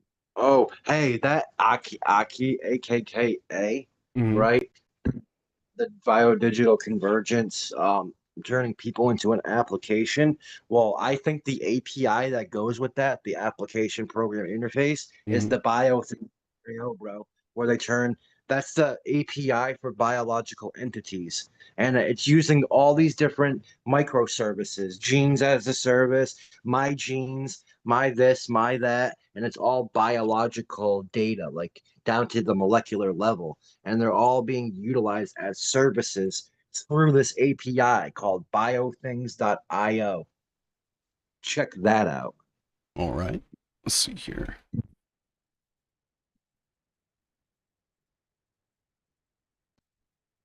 Building a fair API ecosystem.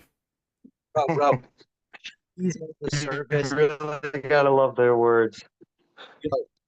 Disease as a service, my variants as a service, my genes as a service. You see all the microservices there underneath it when you scroll down. That right there, I think, is what they're gonna tie into the Aki platform. Maybe I'm wrong, so, but try to find the correlations to that because I have a feeling. Well, I bet you're right, definitely, but I will definitely find it and I will share it as soon as I do. Dude, he will find it too. 17 is wild. I love that. I'm also looking at their BioThings taxonomy API, which just speaks to the crypto and like you were talking about with like the gas fees for each transaction. I think a lot of people misunderstand crypto a lot, especially when I start speaking negatively about it, because they say, well, just don't use it, or like use it and then cash out and don't put all your eggs in one basket. And I'm like, I don't think you guys understand that. Like if we look at the way that the government and the world works, is once we transition to this like crypto only system will never be going back. That's the intent. That it's been this, like with the Patriot Act, you know, like the Patriot Act's never going to be undone. And so it creates this like ratcheting effect where they'll you know, crank the agenda forward, but you can never crank it back. And you know, when we talk about moving into like digital only and talking about crypto, I'm like, okay, well, with every single crypto, there's a fee associated with that, whether you're just even if you're just trying to send money to someone that you love. And that in and of itself sort of creates this system of transactionalism, which is like a closed loop system that every single interaction that takes place within a society is essentially given like an energy burden. This was actually like a pretty popular school of thought coming out of like the New School for Social Research, and John Dewey was a huge fan of it. He was considered like the father of academia in the 20th century, so like his philosophy and ideals ended up getting spread through a bunch of Ivy League schools back in like the early 1900s. And what this transactionalism does is it basically puts like an energy burden or some sort of like societal burden, even if you're just like talking with somebody. And I think that what they're going, like, especially with the carbon, you know, you think about every single time we take a breath, that produces carbon. And if we're moving to a crypto society, then every single time I produce carbon, I'm going to be looked at as a burden, and it is going to be seen as though breathing is a transaction, and they will be taxing that. So they yeah, in a roundabout way, they're trying to charge us for the air we breathe. Dude, wow. Did that not just reconfirm, Sal, that they are literally taking our biosignals from a liquidity pool, aka the cloud, and then burning those biosignals into gas, which when you burn it, it turns into gas, right? And it's this atomic gas that completes the transaction on the blockchain. Like it's an energy. 100%, dude. That's why they put Lucifer AI with that. Yeah. Exactly. The photo, like that Lucifer AI, like you can talk to this AI called Lucifer AI. It's like an app, right? But it's a web page, and don't ever talk to it, first of all. Disclaimer, don't ever talk to it, anybody. But we just wanted to read what it was saying, and it talks about itself in a format that is sentient, first of all, which is wild, and how it's saying that it mirrors the darkest corners of the human soul, right? That's what it's saying that AI is, basically, or what that AI is. And then below that paragraph, it has a photo of a rectangle, right? And it's cut in half like a cross. And the top, it says liquidity pool. And then it says burned forever plus tax. Now, if you look at that image is what ties into SoulSwap finance. So that's what it's referencing when it says that. It's referencing the new financial system, which relies on tokenization of the soul, right? That's why they call it soul swap. Like, I mean, that's why they call it a soul-bound token. Like, you know, you think that they're just like, you know, they're crazy or whatever, and yes, they absolutely are, but they're serious about that. I mean, the DAO, right? They created a soul profile called a soul card, right? That's going to be part of the new ID system. It's important to know that because, you know, that AI is referencing that. He's referencing the soul liquidity. And they even talk about how they mine you and how part of the mining process is taking more and more of you. Yeah. That soul card is so important. That's probably one of the most important DAOs out there. Seriously, it's literally taking all that information, structure, and get into a card per se. This digital card or identification. This is your like digital ID in a sense, right? But like your soul on this quote unquote card, and it's gonna look like it's like gamey and all this artsy format. So it's gonna be like, oh, look at this, I got like a card. It's my, my baseball card, and it's got my height and my weight, and look at this. I can edit it. I can do whatever I want, like change, my appearance or what, like they're gonna do something weird like that with it to try to make people accept it or comfortable with it, or want to participate in it. But yeah, dude, that and Soul Swap Finance, Yeah. under the radar. Nobody's talking about them. And that's like, think about a transaction, right? On the blockchain. What's the transaction? It's a contract, right? It's a bond. You're transacting with somebody. Well, you're making a bond with Lucifer. The blockchain. When you're on the blockchain, I believe you're making a transaction. Whether you Dude, that's how realize they it or get the consent that they've been looking for. See, So that's part of the thing. So the consent comes when you agree to that system.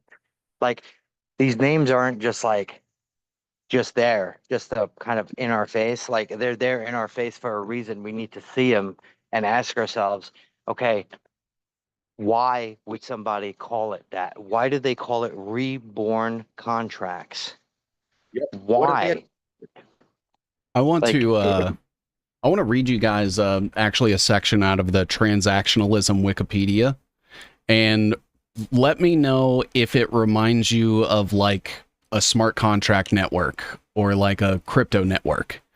So it says, John Dewey used the term transaction to describe the process of knowing as something that involves the full situation or organism environment, not a mere interaction between two independent entities. For example, the observer and the object observed. A transaction rests upon the recognition that the subject, the observer, and the object observed are inseparable.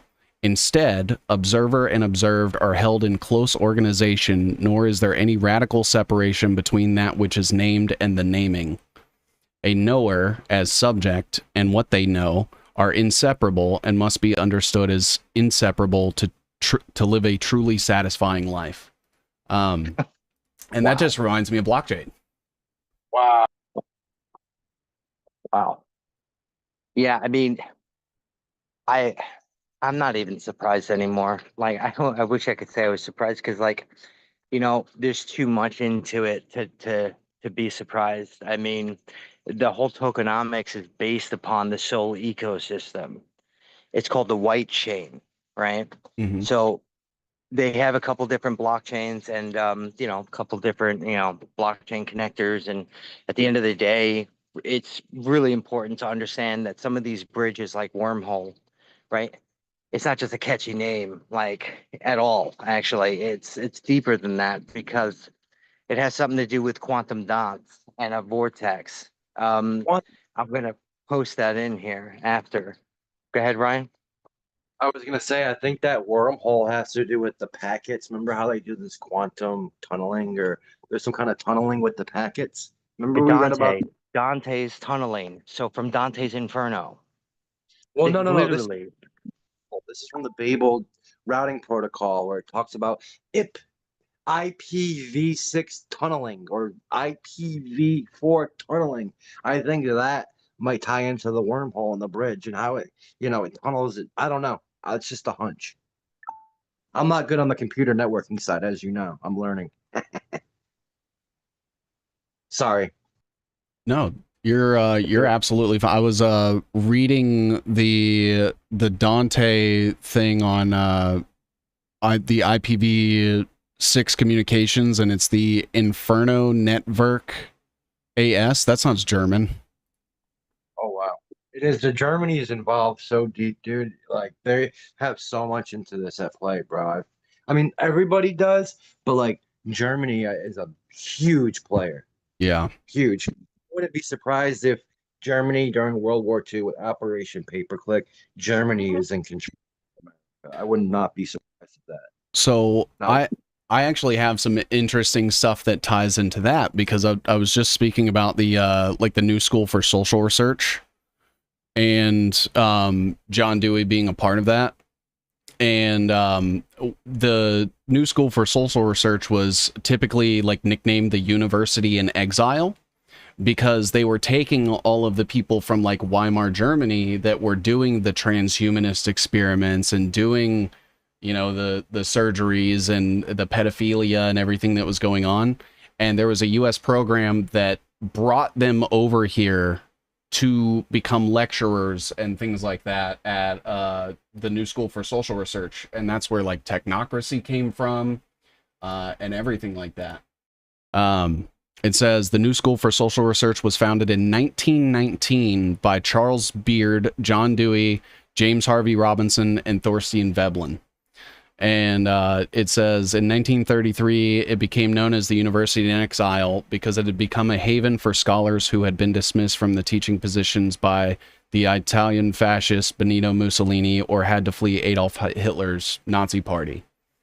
And I think that like the post-Hitler thing was the reintroduction to the philosophies and certain things that they were sort of carrying out prior to that. Not to say that Hitler was a good guy by any means, but I think that, you know, Germany ended up becoming the hotbed for that, where they were in complete collapse after losing the war. They were, you know, in debt to Israel for infinite money, it seems like.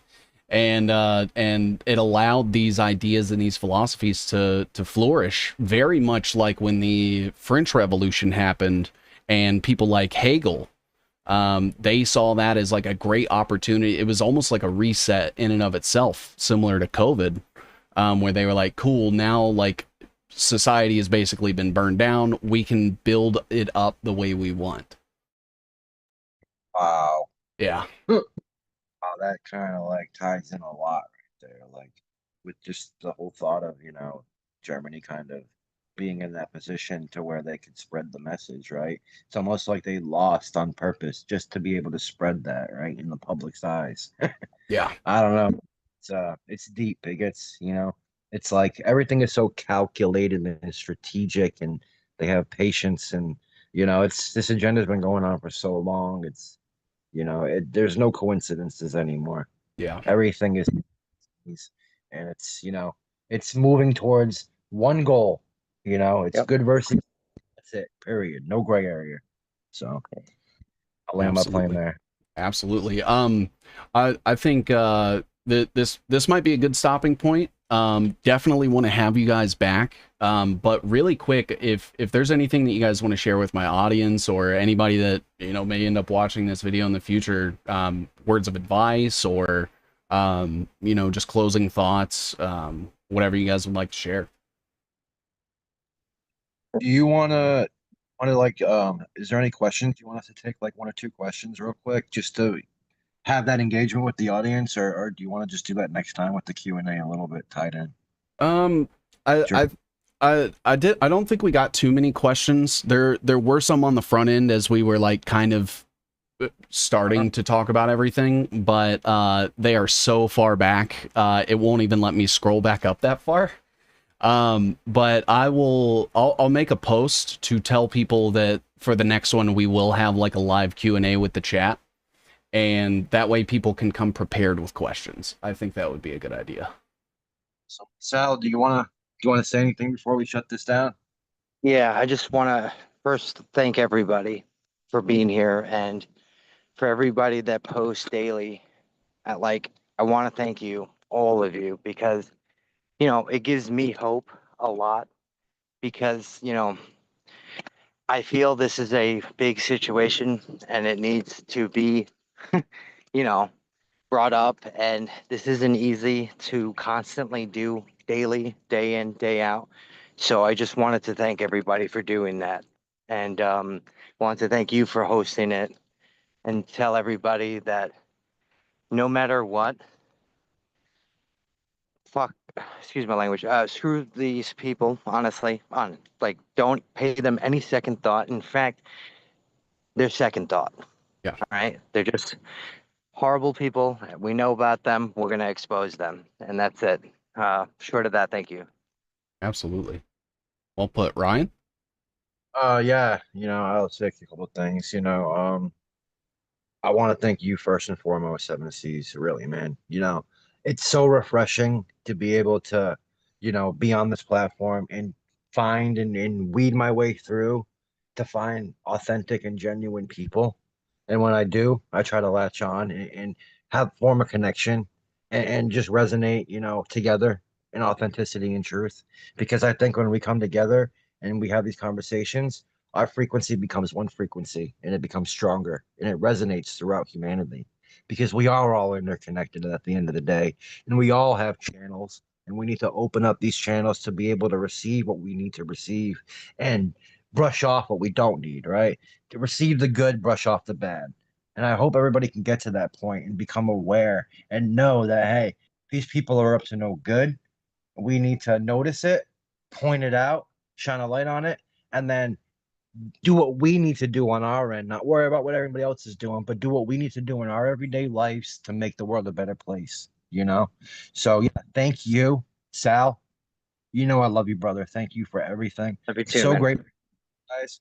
To the audience, thank you for listening and coming here and hearing us out, per se. And I hope you took away some good information that resonates with you.